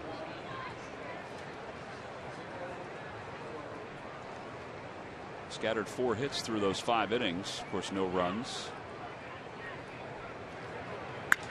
And Ichiro is aboard with a leadoff single here in the 6th inning. Wow, and he took his elbow pad off before he got to first base. Well, he's been doing it so long. He probably figured. It's like pick your tee up before the drive land. You know what I mean? If you want to be cool, like Matt Kuchar says in that commercial, pick your tee up before the ball comes down. That's pretty good hitting right there. You don't see Diekman get roped back up the middle very often. Yeah, particularly with a lefty. Well, here's Prado now, who's doubled. He's lined out to left. Pass ball, and it's 0-1. Well, I wonder if Pete Buchanan thought, all right, 2 times through, let's make a switch 3rd time through. I don't know. You just hope that Chad's okay. He's battled back from a handful of different injuries the last couple of years. There's Gomez warming in the pen. Well, and a lot has to do with 4 days off. If he goes deep into the game, there's going to be guys that might not pitch for a week, 6 days. So maybe they just want to get some work in from the bullpen as well. Yeah. Keep everyone sharp. Runner goes. Pitch is low. Throw to second by Ruiz. Not in time. And that's the other part of the story for Ichiro. That's 495 career stolen bases for Ichiro. Is that all Major League Baseball? Just Major League Baseball, yeah.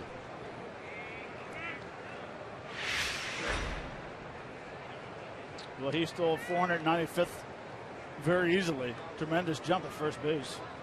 Yeah, he had 199 steals when he was in Japan.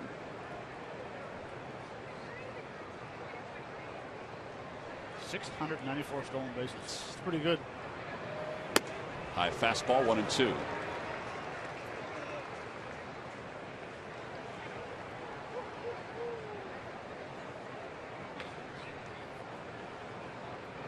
Well, there's no harm done either in taking Bill Inchley out of the game.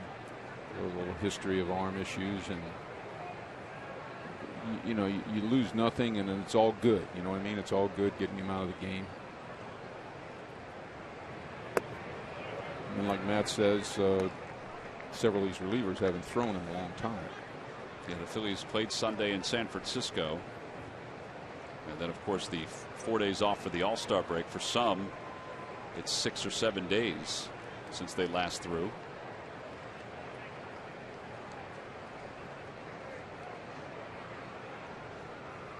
Two balls, two strikes. And that one is just inside the right field line. A run will score. Brown trying to get to it and hold Prado, but he's going to get into second with his second double of the night, and it's a 3-1 ball game. Wow, that was some good two-strike hitting right there. You don't see the right-hander smoke the ball off of over the first base bag like that. You know, they can't imagine he was trying to move the runner. He was just trying to make contact with two strikes. That's 3 line drives in the game tonight for Martin Prado. A little backdoor breaking ball. You know, I think he had all intentions to hit that ball to right field. I mean, that's his strength. His strength is hitting the ball to right field. And the reason why I say that was because it's his back foot. He almost does like a mule kick. Mm-hmm. Well, Ichiro scores. Watch that foot right here. Yep. It goes back right there. So he's staying inside to make sure he keeps his hips closed and driving the ball to right field.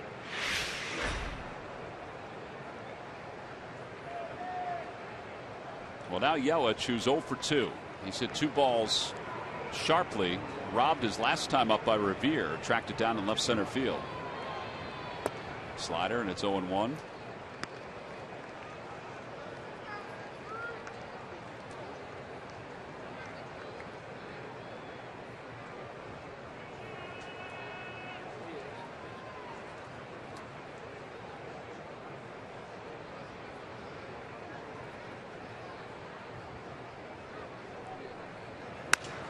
Toward the hole. Galvis has got it. He throws off balance to third, and they've got him going to third.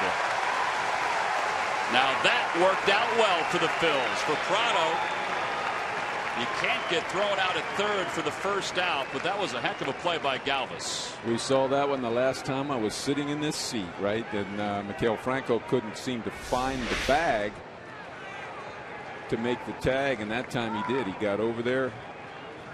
Prado didn't get there quite as fast as that runner that day did, but this is a great play. In fact, Freddie's only play, probably. Yep. Yelich robbed earlier by Revere and robbed there by his teammate of a base hit. That, I guess we'd chalk that up to another bad base running play. That's the second one. Line drive to first with Real Muto at second base.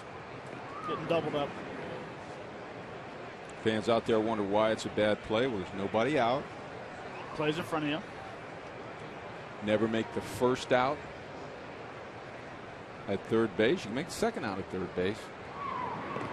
But all you're going to do anyway is let that ball go through in the left field and then advance up one base to third base. You're on third base with one out in scoring position.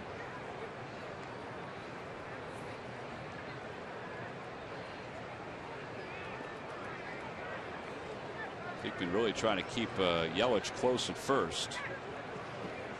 Maybe give Ruiz a little extra chance to throw the runner out. He's going to try to steal. Yelich has 8 stolen bases this year. He's been caught once. Fastball, 0-1. And by the way, if Prado does not go to third, Yelich ends up with a knock. Yep.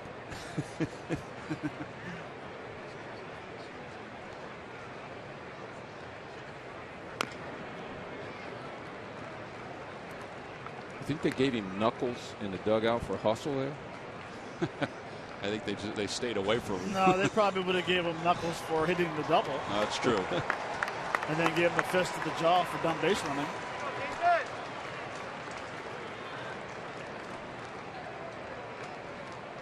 dirt with that slider. 1-2. He tried to get him to go after one with 2 strikes. Good job by Ruiz.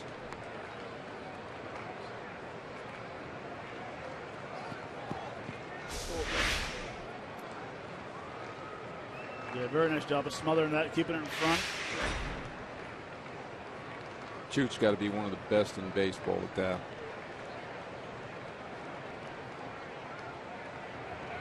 Swing and a miss. He got him with a slider. It wasn't exactly where he wanted it, but that's okay. He got the strikeout, and there are 2 outs. Follow the Phillies wherever you are with MLB.com At Bat, the #1 app for live baseball. At Bat is up to the moment at any moment, with in-game highlights, live look-ins, replay reviews, radio broadcasts, StatCast, and more. Get MLB.com At Bat for your smartphone or tablet. Steve Buchanan heading out toward the mounds.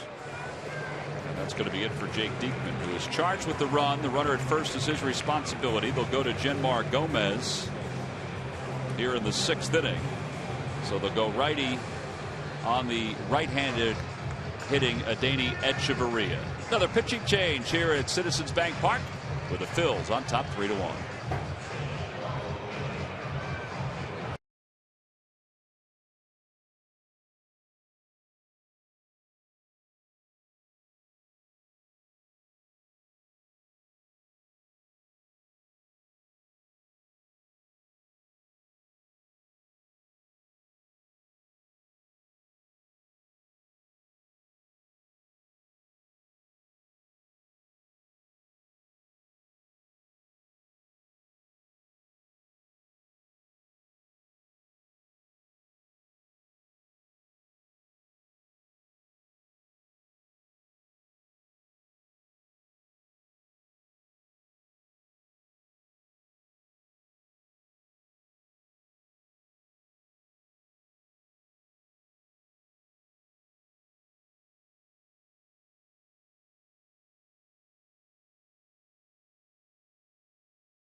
High Tour will be here on Saturday, August 15th, featuring special guests, the Avett Brothers. For information or to purchase, go to Phillies.com/country for more information. Zach Brown is red hot all around the country. His concerts are selling out everywhere, and it's your opportunity to come see him right here in this beautiful ballpark. Every concert that's been hosted here at Citizens Bank Park has been a grand success because of the sight lines, the acoustics, everything about it. And this year's will not be any different. Genmar Gomez will take over. 2 outs here in the 6th inning. Gomez takes over for Diekman. Phillies up 3-1. Adeiny Echeverria, the batter, with a runner at first.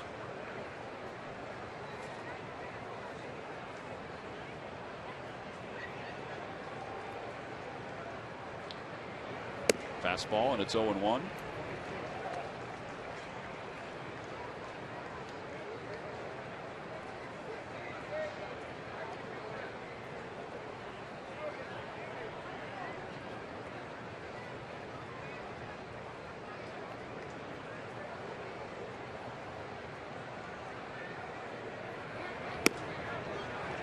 Kind of a defensive swing there. 0-2. It was almost like a hit and run swing. It was. He was trying to get it through the hole. Yeah, it's really shaking his head right now like someone missed a sign, but I can't imagine the 2 outs. Yeah, the 2-out hit and run.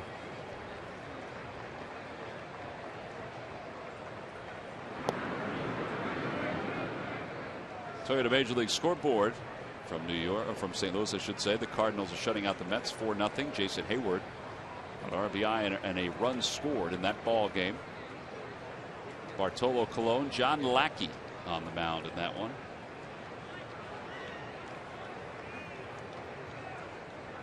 Now the 0-2 pitch. Little tapper foul.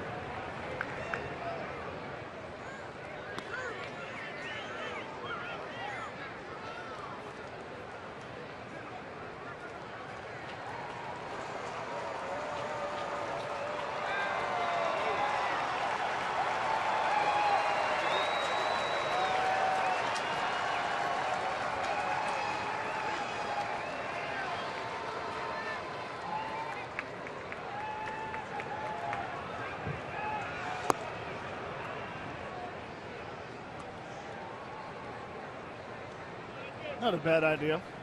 No, it's a good time to run. Now's a good time to run too. About back-to-back pitch outs, or at least fastball away.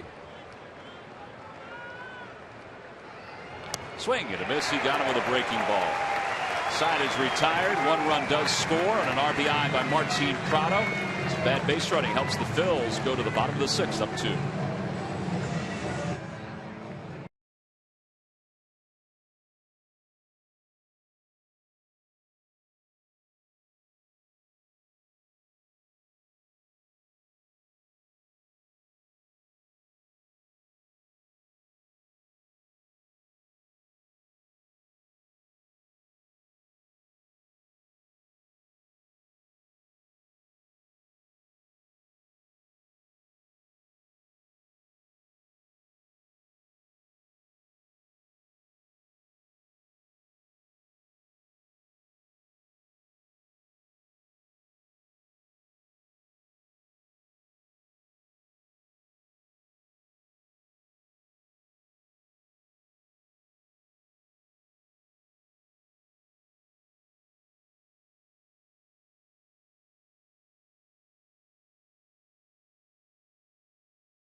Local dealer at ChevyDealer.com. Buy McDonald's. Double the lovin' at McDonald's with a double cheeseburger and small fry for just $2.50. McDonald's, I'm loving it. And buy Toyota. Where will Toyota take you? Visit buyatoyota.com to find out. Toyota. Let's go places. Well, this Tuesday, the Phillies will get a chance to see their #1 pick from a year ago, Aaron Nola, take the mounds against the Tampa Bay Rays. Nola will wear number 27. We talked about that the other day. And you can enjoy a special offer of 2 tickets for $27 in select areas. Visit Phillies.com/NOLA to order. I think we're all looking forward to that, seeing Aaron pitch up here in the big leagues for the first time after picking up 10 wins down in the minor leagues between AA and AAA. We start the bottom of the 6th. Ryan Howard leads it off. 1 for 2 with an RBI. Who's the most famous number 27 in Phillies history? Well, it's not Placido Polanco, although he wore it. I don't know. Matt? Jeremy Roenick.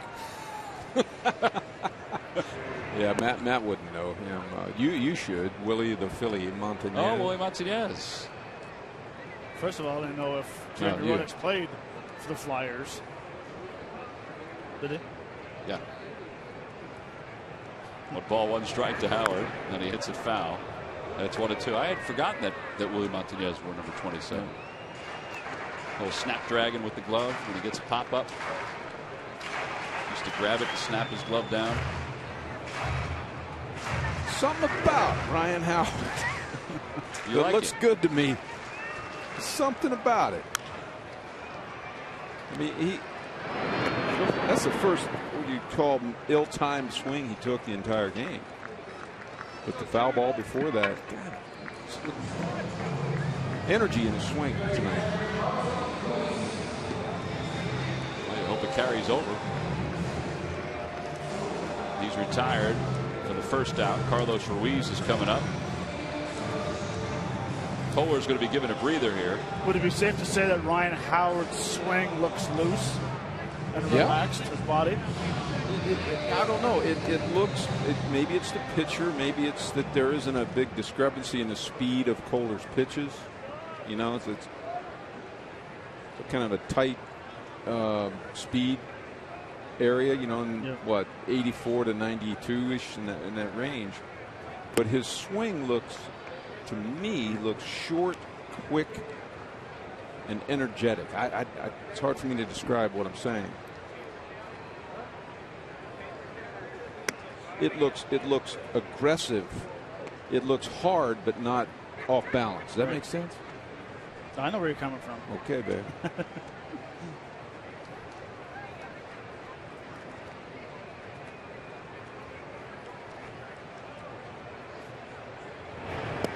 Two and one to Carlos. Kohler, by the way, is now retired 10 straight. And he stopped sweating. So we need to get him back working hard again. This will be pitch number 86. Chopper, foul. 2-2.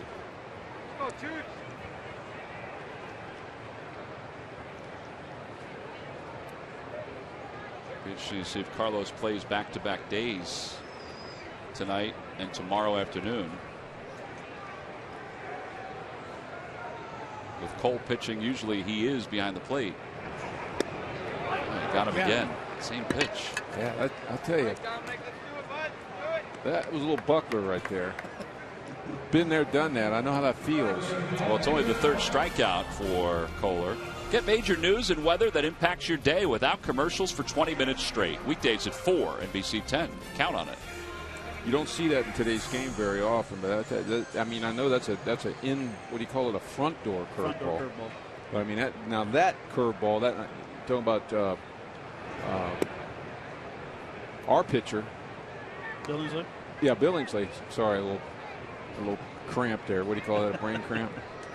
The rotation on the curveball, right? Yep. Seriously good rotation on his curveball. Well, he's now retired 12 straight hitters. So he has calmed things down. And we have played 6. We move to the top of the 7th here at Citizens Bank Park. Phillies lead is at 2.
Time now for your Delaware Valley Honda dealers game summaries. We move to the top of the 7th inning. The Phillies got RBI singles from Ryan Howard and Dominic Brown. Capitalized on some sloppiness by the Marlins. Chad Billingsley went 5, struck out 2. Martin Prado has an RBI double for the Marlins. So we go to the top of the 7th. Genmar Gomez got the final out in the 6th, and now we'll face Derek Dietrich here in the 7th. Swing and a miss at an off-speed pitch. It's 0-1. Dietrich is 1 for 2. He doubled his last time up, grounded it to a double play his first time up.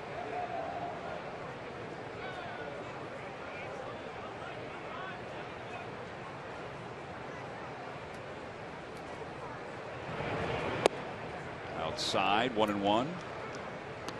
Back-to-back changeups.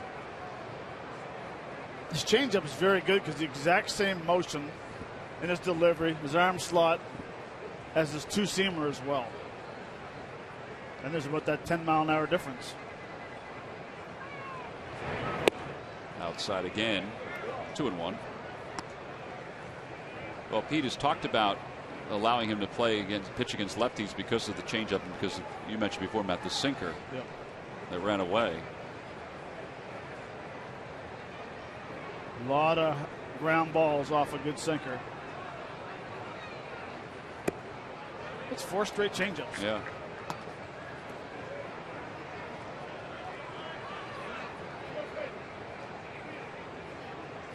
I think Mr. McClure liked that choice of pitches that much.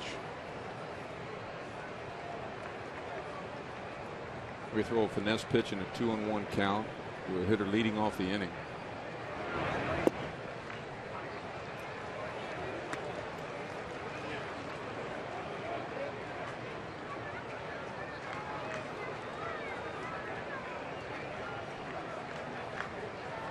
Now 5 straight pitches away.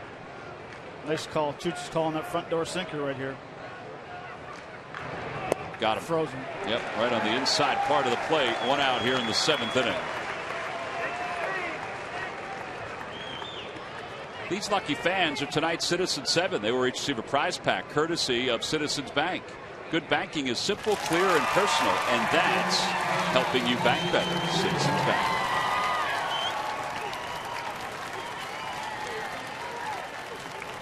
Well, with 1 out, here's Real Muto, who is 1 for 2.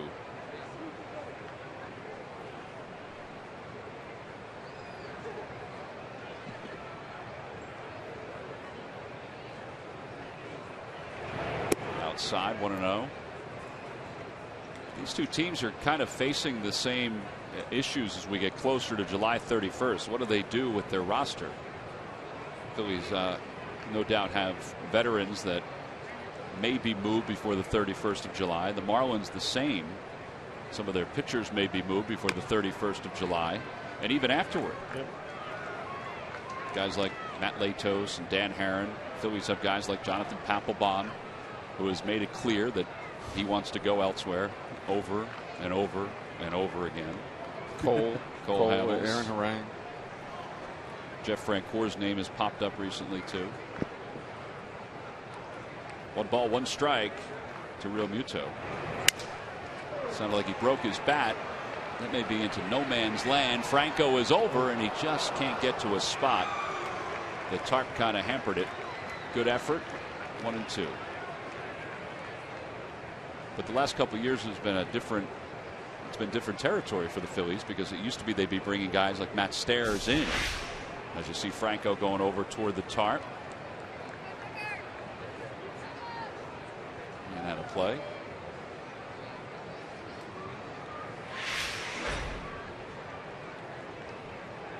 Whereas there were guys that were untouchables. Now I think everything's up for conversation when it comes to the roster. You looking for some conversation? Well, 2-2. I would say, unfortunately, yes. We will probably lose a couple of players we really like, or we've liked around here for a while. I don't see any way around it. I don't see how we can acquire some of the needed components for the rebuild, for rebuilding our organization and our player, our roster, our starting team for next year, without doing that.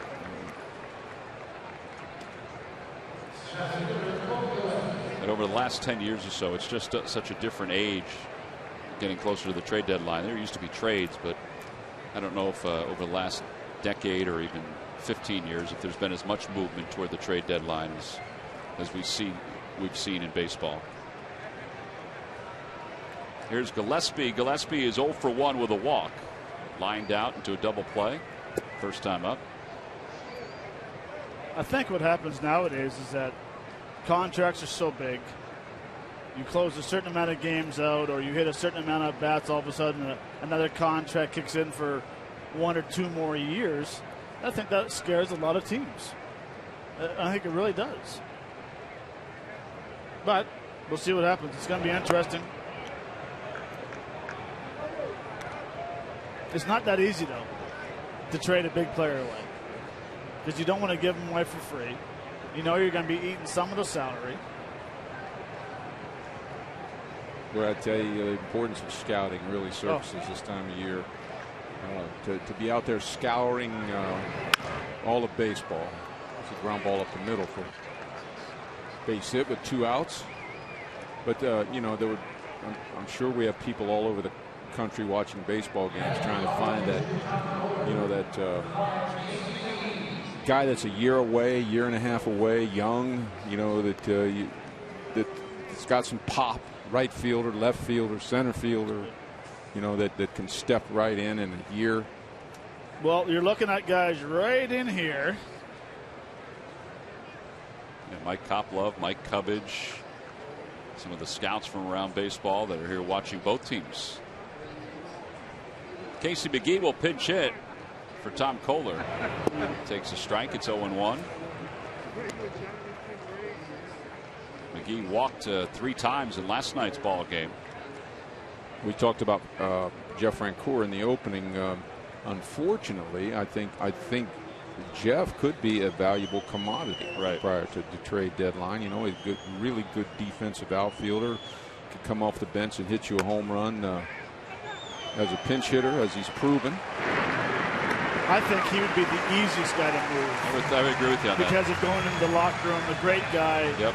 And like you said, Mike, being a great defender and a guy that can come off the bench and show some power and change the outcome of a game like he did last night with. But unfortunately, he's also the kind of guy we need. Yeah. We'll go to the bottom of the 7th.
Bottom of the 7th, Phillies up 3-1.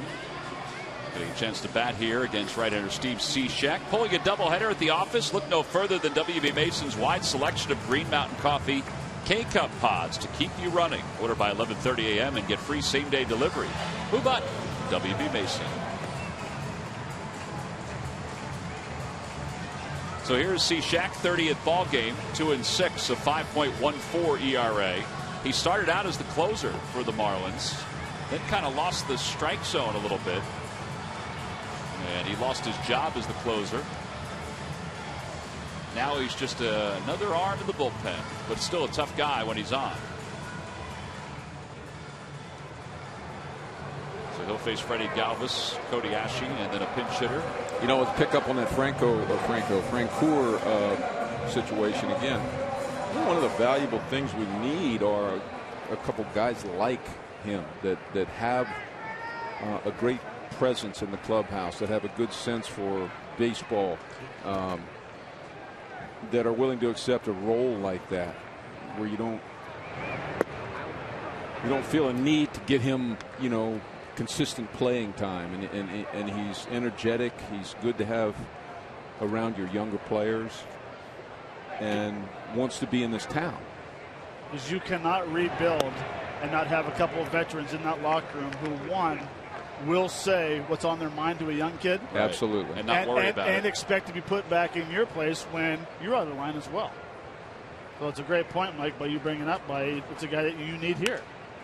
On one pitch is hit foul off the third base line and out of play. It's 1-2. And you know what? I think you need that guy and another guy like him, maybe a third guy like him, as much as you need, you know, a power hitter over here or a power hitter over there, or, you know, a couple of starters. I mean, I think that kind of guy is as important over the course of the year as an everyday player. Yeah, to kind of bridge this team to the next, whatever the next level is for them in the next couple of years. Inside, 2-2.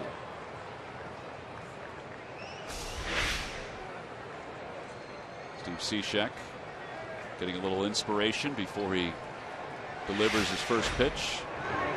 Swing and a miss. Gets a strikeout. You're probably correct. There's probably some kind of a favorite Bible passage or something on that sheet that I think it's just friendly reminders for him. I'm thinking it is a scouting report of how to throw individuals. You think so? Absolutely. Rail Cormier used to do it. Frenchie would walk at the back of the mound, take it out of his hat. I could be wrong. Ashe hits that one to left, and Yelich is there. 2 outs here in the 7th. But I got to believe if he has a favorite passage, he knows it off by heart. or the ritual is all part of it, because I don't know that he has that much choice in what he throws to people. He's either going to throw a hard sinker or a sweeping slider, right? Well, he was nasty for a couple of years. He was.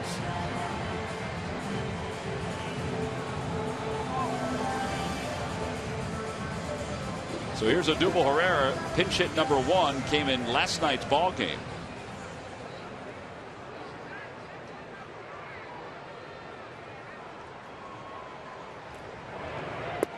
On the outside corner, and it's 0-1. Nice job by Gomez. I'll tell you why it's not, because wouldn't he have referred to it? We looked up Herrera. I was just thinking that. Odubel Herrera. Let's see. I don't know the exact story, but I think it's some kind of reminders for him. Oh, that could be it, yeah. Whoa. Out toward right center field. Odubel Herrera got into this one. It is off the scoreboard. On his way to second. But he'll stop there. 2-out double. He's got back-to-back nights with pinch hits. Nice job by Herrera. Get into scoring position for Revere. You know, and it's nice. You get the fastball inside, and this is what you need off a pinch hitter, is a good fastball hitter. But the thing about it is, don't get used to and don't get in that area where you become a very good pinch hitter, because you might never get back in the lineup again. I was thinking that same thing, Matt. Herrera is obviously an issue going forward for the club. Started out as the everyday center fielder. Revere, who is now the everyday center fielder, sends one to center, and Gillespie, after twirling around, makes the catch. And we are through 7 innings. here in Philadelphia. Phillies had not had a base hit since the second. Odubel Herrera took care of that. Actually, since the first. We'll go to the eighth.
One 800-JEFF now or visit jefferson.edu.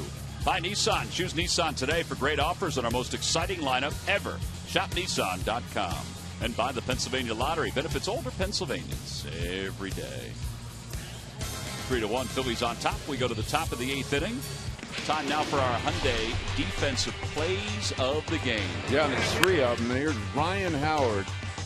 Just cool as a cucumber, reaching down backhanding, throwing a strike at Freddie. And Yelich hits a deep fly ball to left center field. Ben Rivera with a 3/4 mile run makes a very nice play.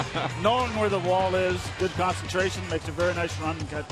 And Freddie sachets over between third and short, and has one play.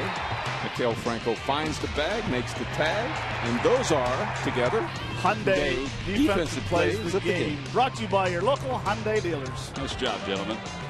Odubel Herrera stays into play center. Ben Revere moves from center to left. Cody Ashley's night is done.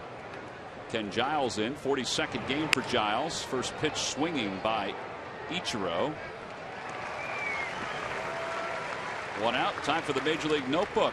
Greg Murphy. Murph. All right, thanks, Tom. Presented by St. Joe's University. The Pirates got some bad news right before the start of their game against the Brewers today. Their starter, Francisco Liriano, scratched out of the lineup with a stiff neck.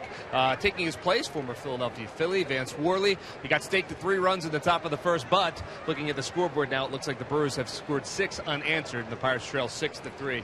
Some good news for the Washington Nationals in terms of some injury news. Anthony Rendon starting a rehab assignment today in Class A Potomac. He'll be down there for a little bit as he works back from a quad strain, as that one is up and in from Ken Giles. They say he'll play a little third base to start, and then they'll move him over to second base when his mobility comes back, his range of mobility comes back a little bit more. But that is the plan, hoping to get him back in their lineup for the second half of the season. And I did a little reporting, guys, in the back pocket for Cishek. It's Colossians verse 3:23. That's what he carries around in his back pocket, and refers to it before he pitches each and every time. So there you go. See, that could be a scouting report. A little inspiration. That's right. That could be a scouting report with a little help. Thou shalt throw strikes. Yeah. 1 ball, 1 strike to Martin Prado. Back toward the middle. Base hit for Prado. That's his 3rd hit of the night. Murph, I got a question for you. Yeah. You've been hydrating tonight. You got a big bike ride tomorrow. I do. 65 miles staring me in the face. That's nothing for you. Yeah, well, yeah, we'll see about that. Yeah, I've been hydrating, so I'm ready to go. 2,300 riders from Philadelphia to Atlantic City tomorrow. We raised over $800,000. That's a lot of money, Murph. Yeah, tremendous job. Yeah, we're really excited about it. Well done. Hopefully everyone gets down to Atlantic City safely. That's the plan tomorrow. Now, if you had a flat, yeah. Did you fix it yourself? Wait, we have a flat. A flat up in Canada is 24 beers. I wish I had that. You will when you get to Atlanta. Perhaps. Yeah, I would fix it myself. Really? Yeah. Yeah, well, you're lying. No, I have. I've done them before. Don't they have that little like gummy stuff you could put on it? Well, no, because if your tube goes, you got to get that out and replace the tube and then blow it back up. So just call AAA. You do have to. Well, we do have support along the way. If one of the support vehicles came along, I'd let them change it for sure. But yeah, hopefully I don't get a flat. But thanks for bringing it up. Yeah. Well, sorry. Yeah. Larry Anderson and I said we were going to do it with you some year, but we thought. A tandem bike? Well, we were thinking about if, as long as it could be electric. It had to be an electric bike, and we thought if we had to jump start it and pedal first before it kicked in, we were still not going to do it. So it'd be so great if it was a tandem bike. A tandem bike would be great for you guys. Maybe one of those bikes. Who would ride on the back? Well, that would be the engine, so that would have to be stairs. LA's a little older than I am. Who would steer? I'd let LA do that. You realize it's pretty early in the morning. Yeah, we'll see him around noon. 2 balls, 1 strike to Yelich, who is 0 for 3. 2-2. Look out. Oh, thought they'd hit in the back of the head walking up the stairs. Hopefully she's okay. Yelich is obviously concerned. He's peeking down there.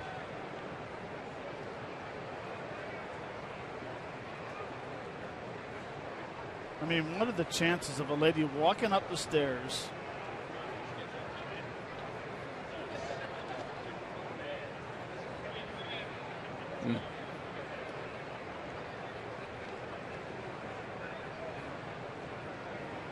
That one's pulled into right field. A base hit for Yelich. Prado going to second. He'll stop there.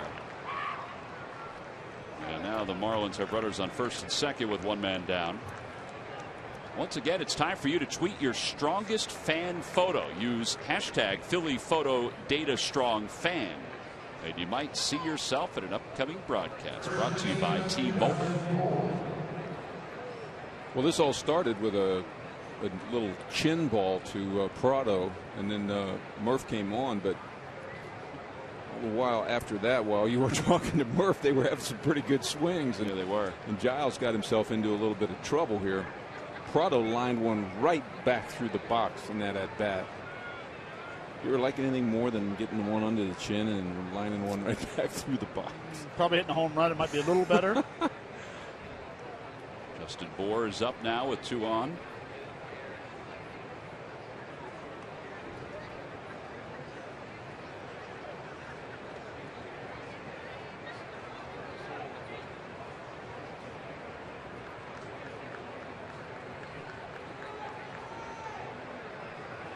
Runners lead off first and second.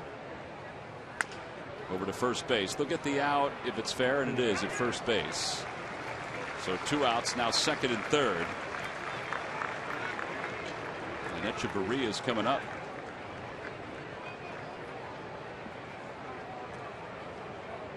So if Papelbon gets his wish to go to a team that's in contention, you get, in your opinion, Kenny Giles is going to be our closer. I think he's got the mentality, the stuff. Sure, I mean he's ready to step into that role. I would agree with that.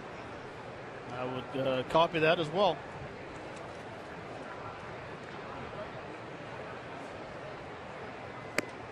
Sometimes as the setup guy, you're in some tough spots, like the closer, but the gate still opens for you. But it's still been a pretty good training ground for him the last year or so in the big leagues.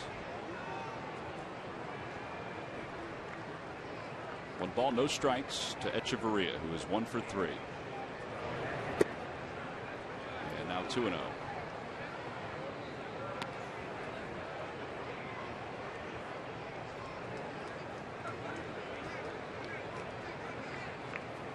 Dangerous pitch right here.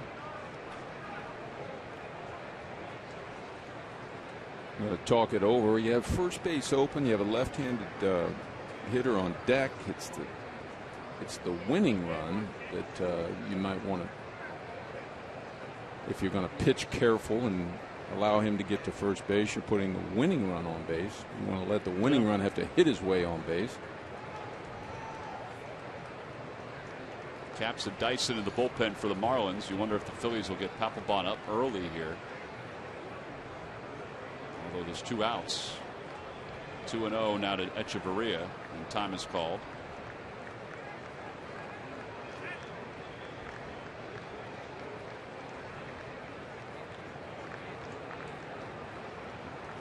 Looks like they're going slider.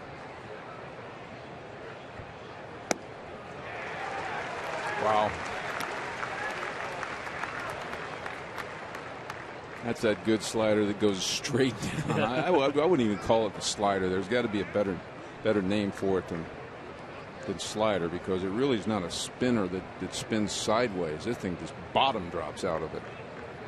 It's a Brad Lidge. It's pretty close to that, yep. And then he comes back with 99. 2-2. 99 again in a different spot here. What do you think? You know, I've been so wrong the whole year trying to guess pitches.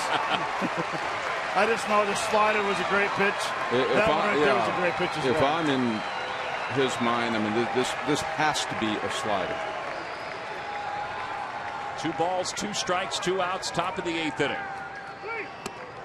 And it was way upstairs. And you know, it was funny. It was Chooch was tapping the ground like he wanted him to, wanted him to make sure he kept it down.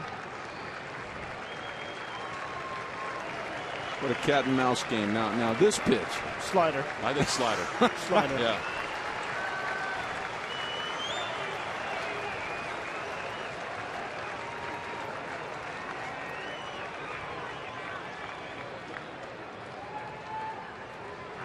And it was. And he got a piece of it. 3 balls, 2 strikes, 2 outs. Now don't ask me again, because I have no idea what's coming. I think it's slider again.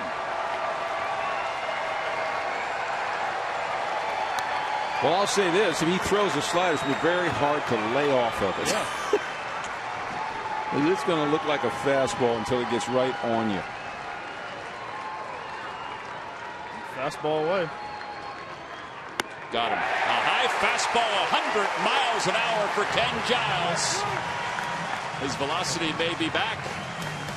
Sonny's retired. No runs, 2 hits, 2 men left in scoring position, and a little high cheese from Giles to take us to the bottom of the 8th inning here at Citizens Bank Park. Well, when he needed it, he got it on a hot night here in Philadelphia. The Phillies maintain a 2-run lead.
The return of Jimmy Rollins will be Tuesday, August 4th, when the Phillies take on the Los Angeles Dodgers. It's a 3-game series, wraps up with a day game on Thursday the 6th at 1:05. It's a Citizens Bank Pride of the Phillies print featuring a Phillies mural that is free to all fans. Plus, in Nemours, Kids Run the Bases post game on Thursday the 6th You can get tickets by going to Phillies.com. Come see Jimmy Rollins in his first return to Philadelphia. He said that was going to be more emotional than facing the Phillies out in Los Angeles. No, it would have to be.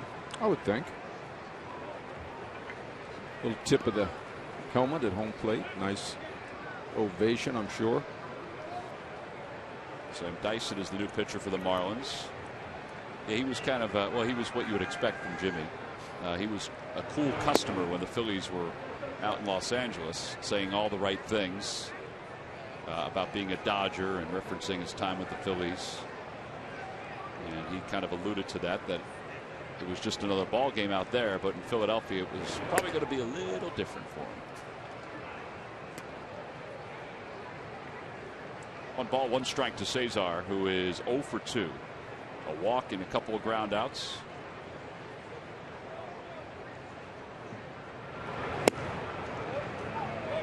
Papelbon is loosening in the pen. There he is.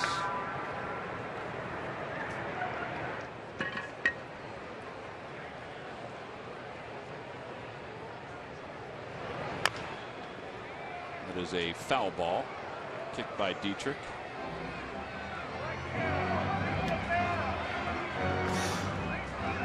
Is it that easy? Last night he was warming up in this same spot in what was at the time a safe situation until Frank Core's home run.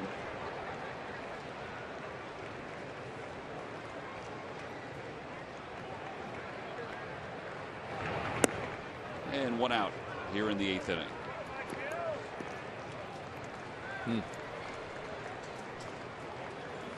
Michael Franco's coming up. NBC 10 News at 4, the only station with 20 minutes of nonstop news. Weekdays at 4 p.m. NBC 10. Count on it. So now Franco 0 for 2. He walked his second time up. That was in the 3rd. Fielder's choice in the 1st inning.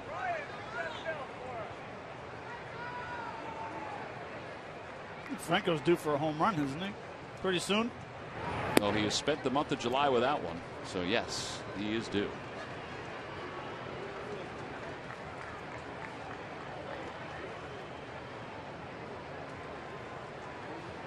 Hard to duplicate what he did in that Yankee series up in New York, but it was special.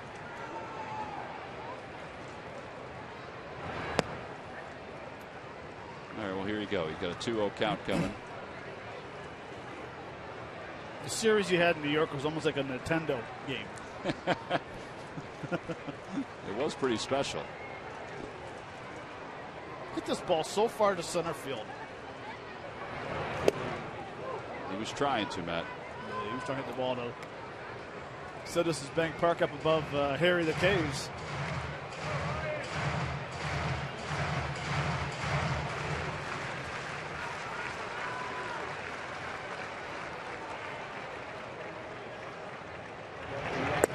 Inside, 3 balls, 1 strike.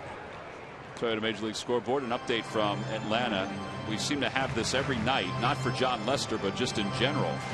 A no-hitter for Lester through 6 2/3. The Cubs lead at 2-0.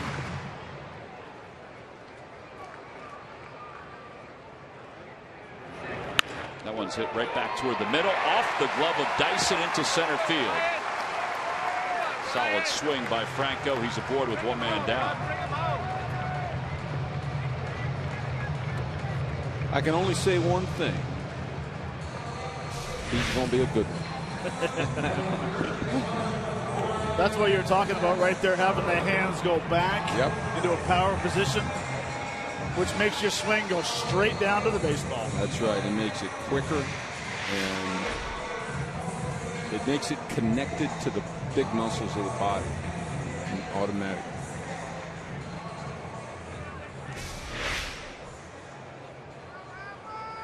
That long left arm, or for you would be a long right arm.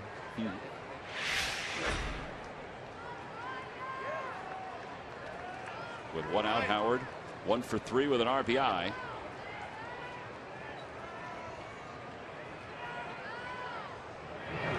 In the dirt, 1 ball, no strikes. The only other thing that, you know, Ryan could eliminate, if he could eliminate something, then that would be the commitment of the hands when he doesn't swing the bat. You know what I mean? The flinch forward of the hands on all takes.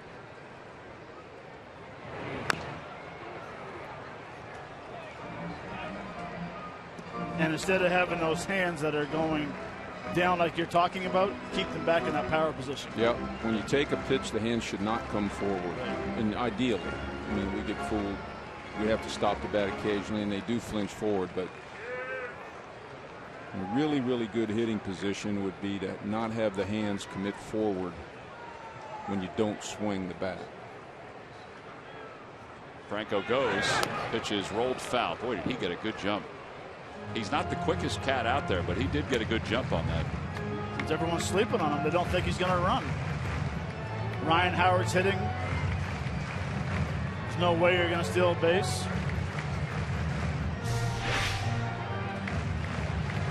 He got a tremendous jump.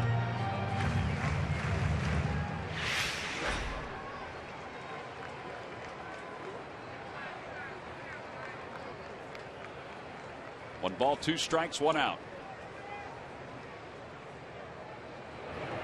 In the dirt, gets away from Real Muto and goes back to the screen. Franco takes a big turn around second. A wild pitch puts a runner in scoring position.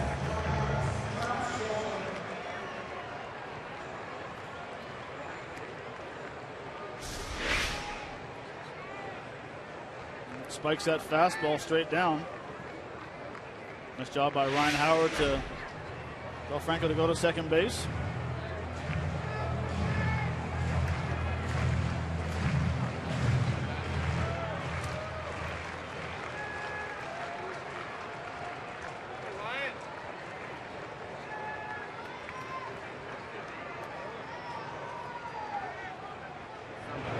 Inside. Well, if the Marlins are seeing Ryan Howard swings tonight, they may not be upset if they put him on here. Yeah, well, this is the up the ladder fastball, right? Or the breaking ball, the slider down and in by the back foot. He got it in. It's to shallow left, and Yelich will make the catch. 2 outs. You know what, Ed, man? It actually was a really good pitch to hit. Might have been, you know, might have been a tad on the inside corner, but now if you're going to get a pitch to hit, 3-2 fastball right there, right? Yeah. Not a bad swing. He just got beat a little bit. You can tell by Ryan Howard being frustrated that it was a pitch to hit. Well, now it's left to Ruiz to try to come up with a big 2-out hit with a runner in scoring position.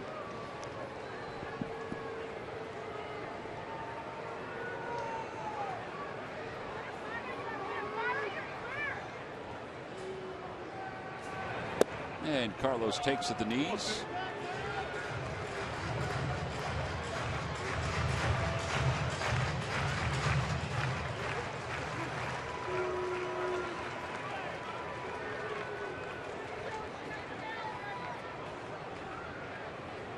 No balls, 1 strike to Ruiz.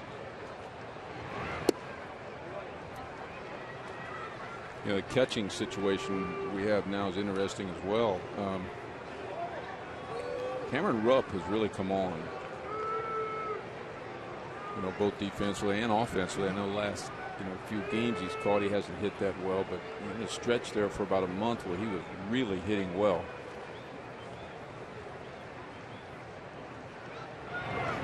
Ruben Amaro said about a week or so ago that from a catching standpoint, they're very happy, the organization is, with the players they have in the system that are coming up now. There's still, still some time before they can mature and get up here to the big leagues. But although Carlos is getting up there in age, still a year left on his contract, they do have others that are moving up the organization to join maybe Rupp. Well, I know I guess you could have an alternating a rotation of catchers. I mean, I don't know of any great team that's ever really had that, where catchers, they catch every other day, or one catches one, then two off and one on, and two off and one on. How do pitchers feel about that? Having like an alternate, you know what I mean? I guess you have to try and see how it works out first. Yeah, I don't know how to answer that. I would imagine each of them has their favorite guy to throw to, or at least the veteran pitchers would. Chopper back toward the middle. Echeverria has it behind the bag. Trouble getting out of his glove, but still has time to throw Ruiz out. Side is retired. No runs, a one hit, and one man left. We'll go to the ninth inning. Jonathan Papelbon into a save situation. He hasn't had many opportunities. And we get back.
Moore's Kids Run the Bases for fans 14 and under.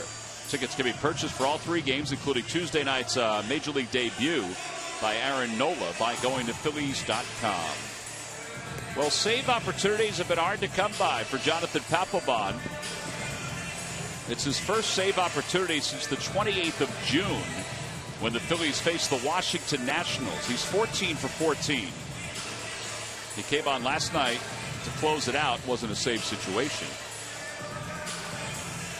But he's going to face Derek Dietrich, JT Realmuto, and Cole Gillespie. Those are the scheduled hitters for the Marlins. Every time the Phillies retire, the opposing team 1, 2, 3. Comcast will make a contribution to Phillies charities. Phillies baseball is brought to you by Xfinity, the official entertainment provider of the Philadelphia Phillies. Boos were not as loud tonight when Pap was coming in as they were last night. Music was louder. Music was really loud. It had him turn it up. Dietrich takes outside. It's 1-0.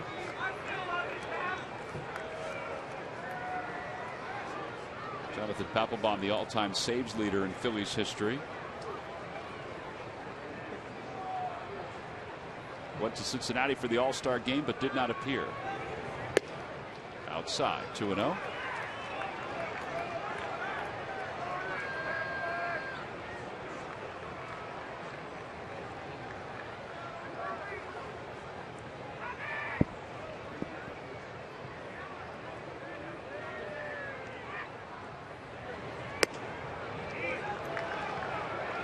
Smitty, I want to know something. Have you ever had a pair of shoes like that when you played?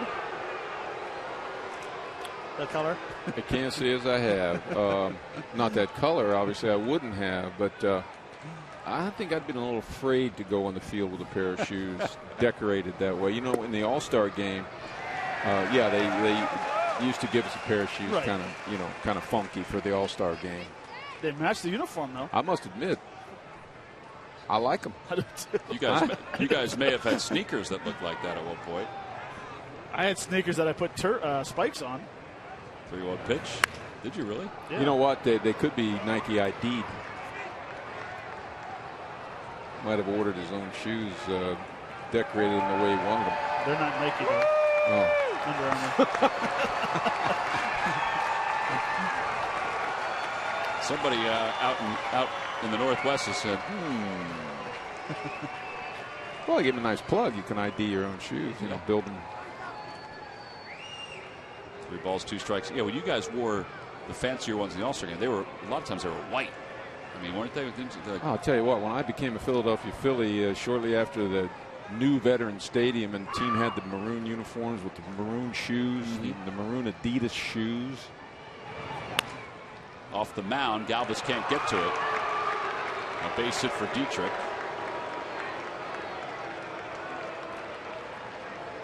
That's good hitting. 3-2, take it right up the middle. Marlins need base runners. That'll bring the tying run to the plate.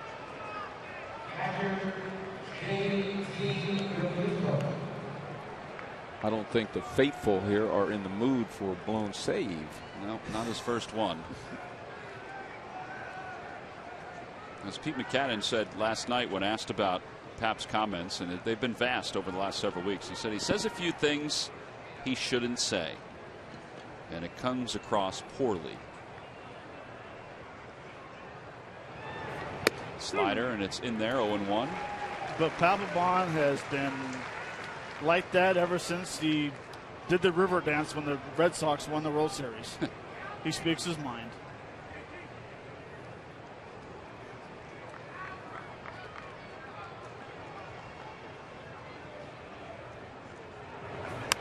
Out of play, 0-2. So he's ahead now to Real Muto. Somebody just made a heck of a grab. That young man right there. That's why you bring your glove to the game. Watch it. Here we go. That's right. Nice grab. Glad he didn't hang over the rail. That was outstanding.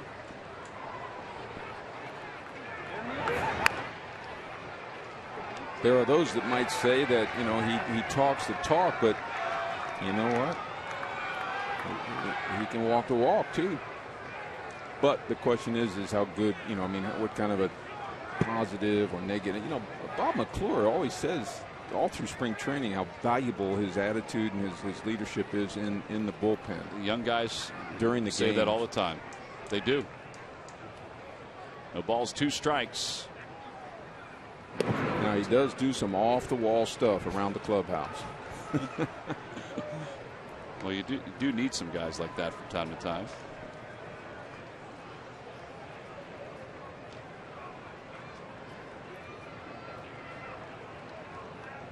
No balls, 2 strikes. Outside, 1-2. Toyota Major League Scoreboard. AJ Pierzynski breaks up John Lester's no-hitter. Base hit the right field. Yeah, breaks up his former teammate's no-hit bid. There was a ball in the first inning that was ruled a hit and then changed to an error. Pierzynski was hit by a pitch, I guess, earlier in the game, and he didn't like that. And then when he got the base hit, he was very happy about that. Speaking of guys who can speak their mind and not go over well with everybody, is AJ Pierzynski.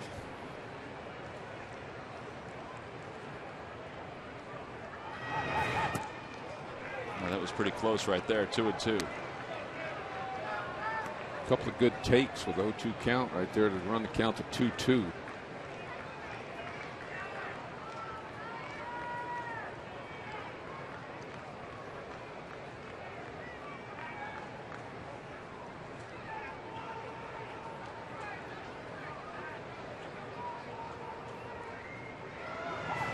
And he got him. Toward the outside part of the plate, 91 with that fastball, 1 away. 8 strikeouts tonight for Phillies pitching. Good location on fastball. It almost seems like he was sitting on a different pitch, like an off-speed pitch. That fastball got a lot of the plate. He's definitely not in the guard the plate mode.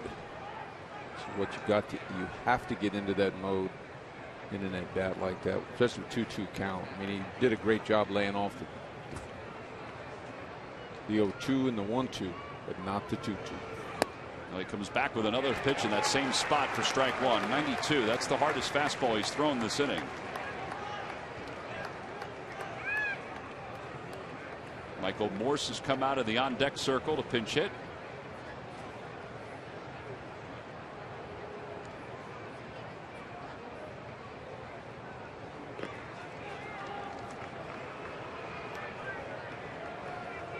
One run on 10 base hits for the Marlins, 3 runs on 5 hits, just 5 hits for the Phils.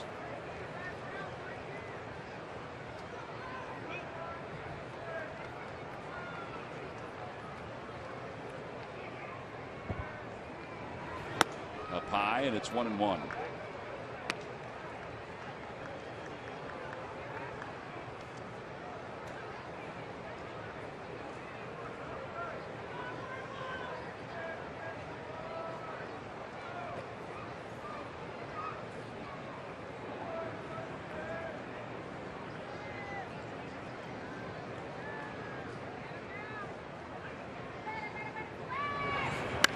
Fly ball center field. Odubel going back. He's got plenty of room. Makes the catch, 2 outs. And it's up to Michael Morse here in the 9th inning with 2 men down. He'll come up to represent the tying run.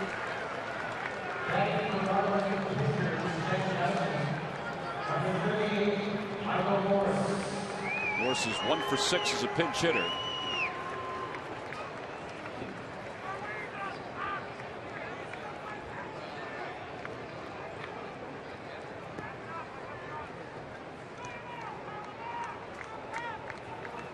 So a quick chat between Ruiz and Papelbon. Well, he's found his command, at least to the last 2 hitters, after having a little trouble with that first hitter. Well, he takes the sting out of the bat. So, you know what I mean? He just had enough movement, enough savvy to move the ball around, not get panicky, you know, when he gets behind, when he puts a runner on. Outside, 1-0. And, you know, he gets his strikeouts, but Pap is really not a strikeout pitcher. No, not anymore. And he said that that's what he's had to do while being here in Phillies. He's had to learn how to pitch again. Not be the power pitcher he was with the Red Sox. Runner goes, pitches, hit softly to the right side. Papelbon's there to cover. The flip from Ryan Howard, and the ball game is over. The Phillies have won back-to-back games, and they have finally won a series. They take the first 2 from the Marlins as they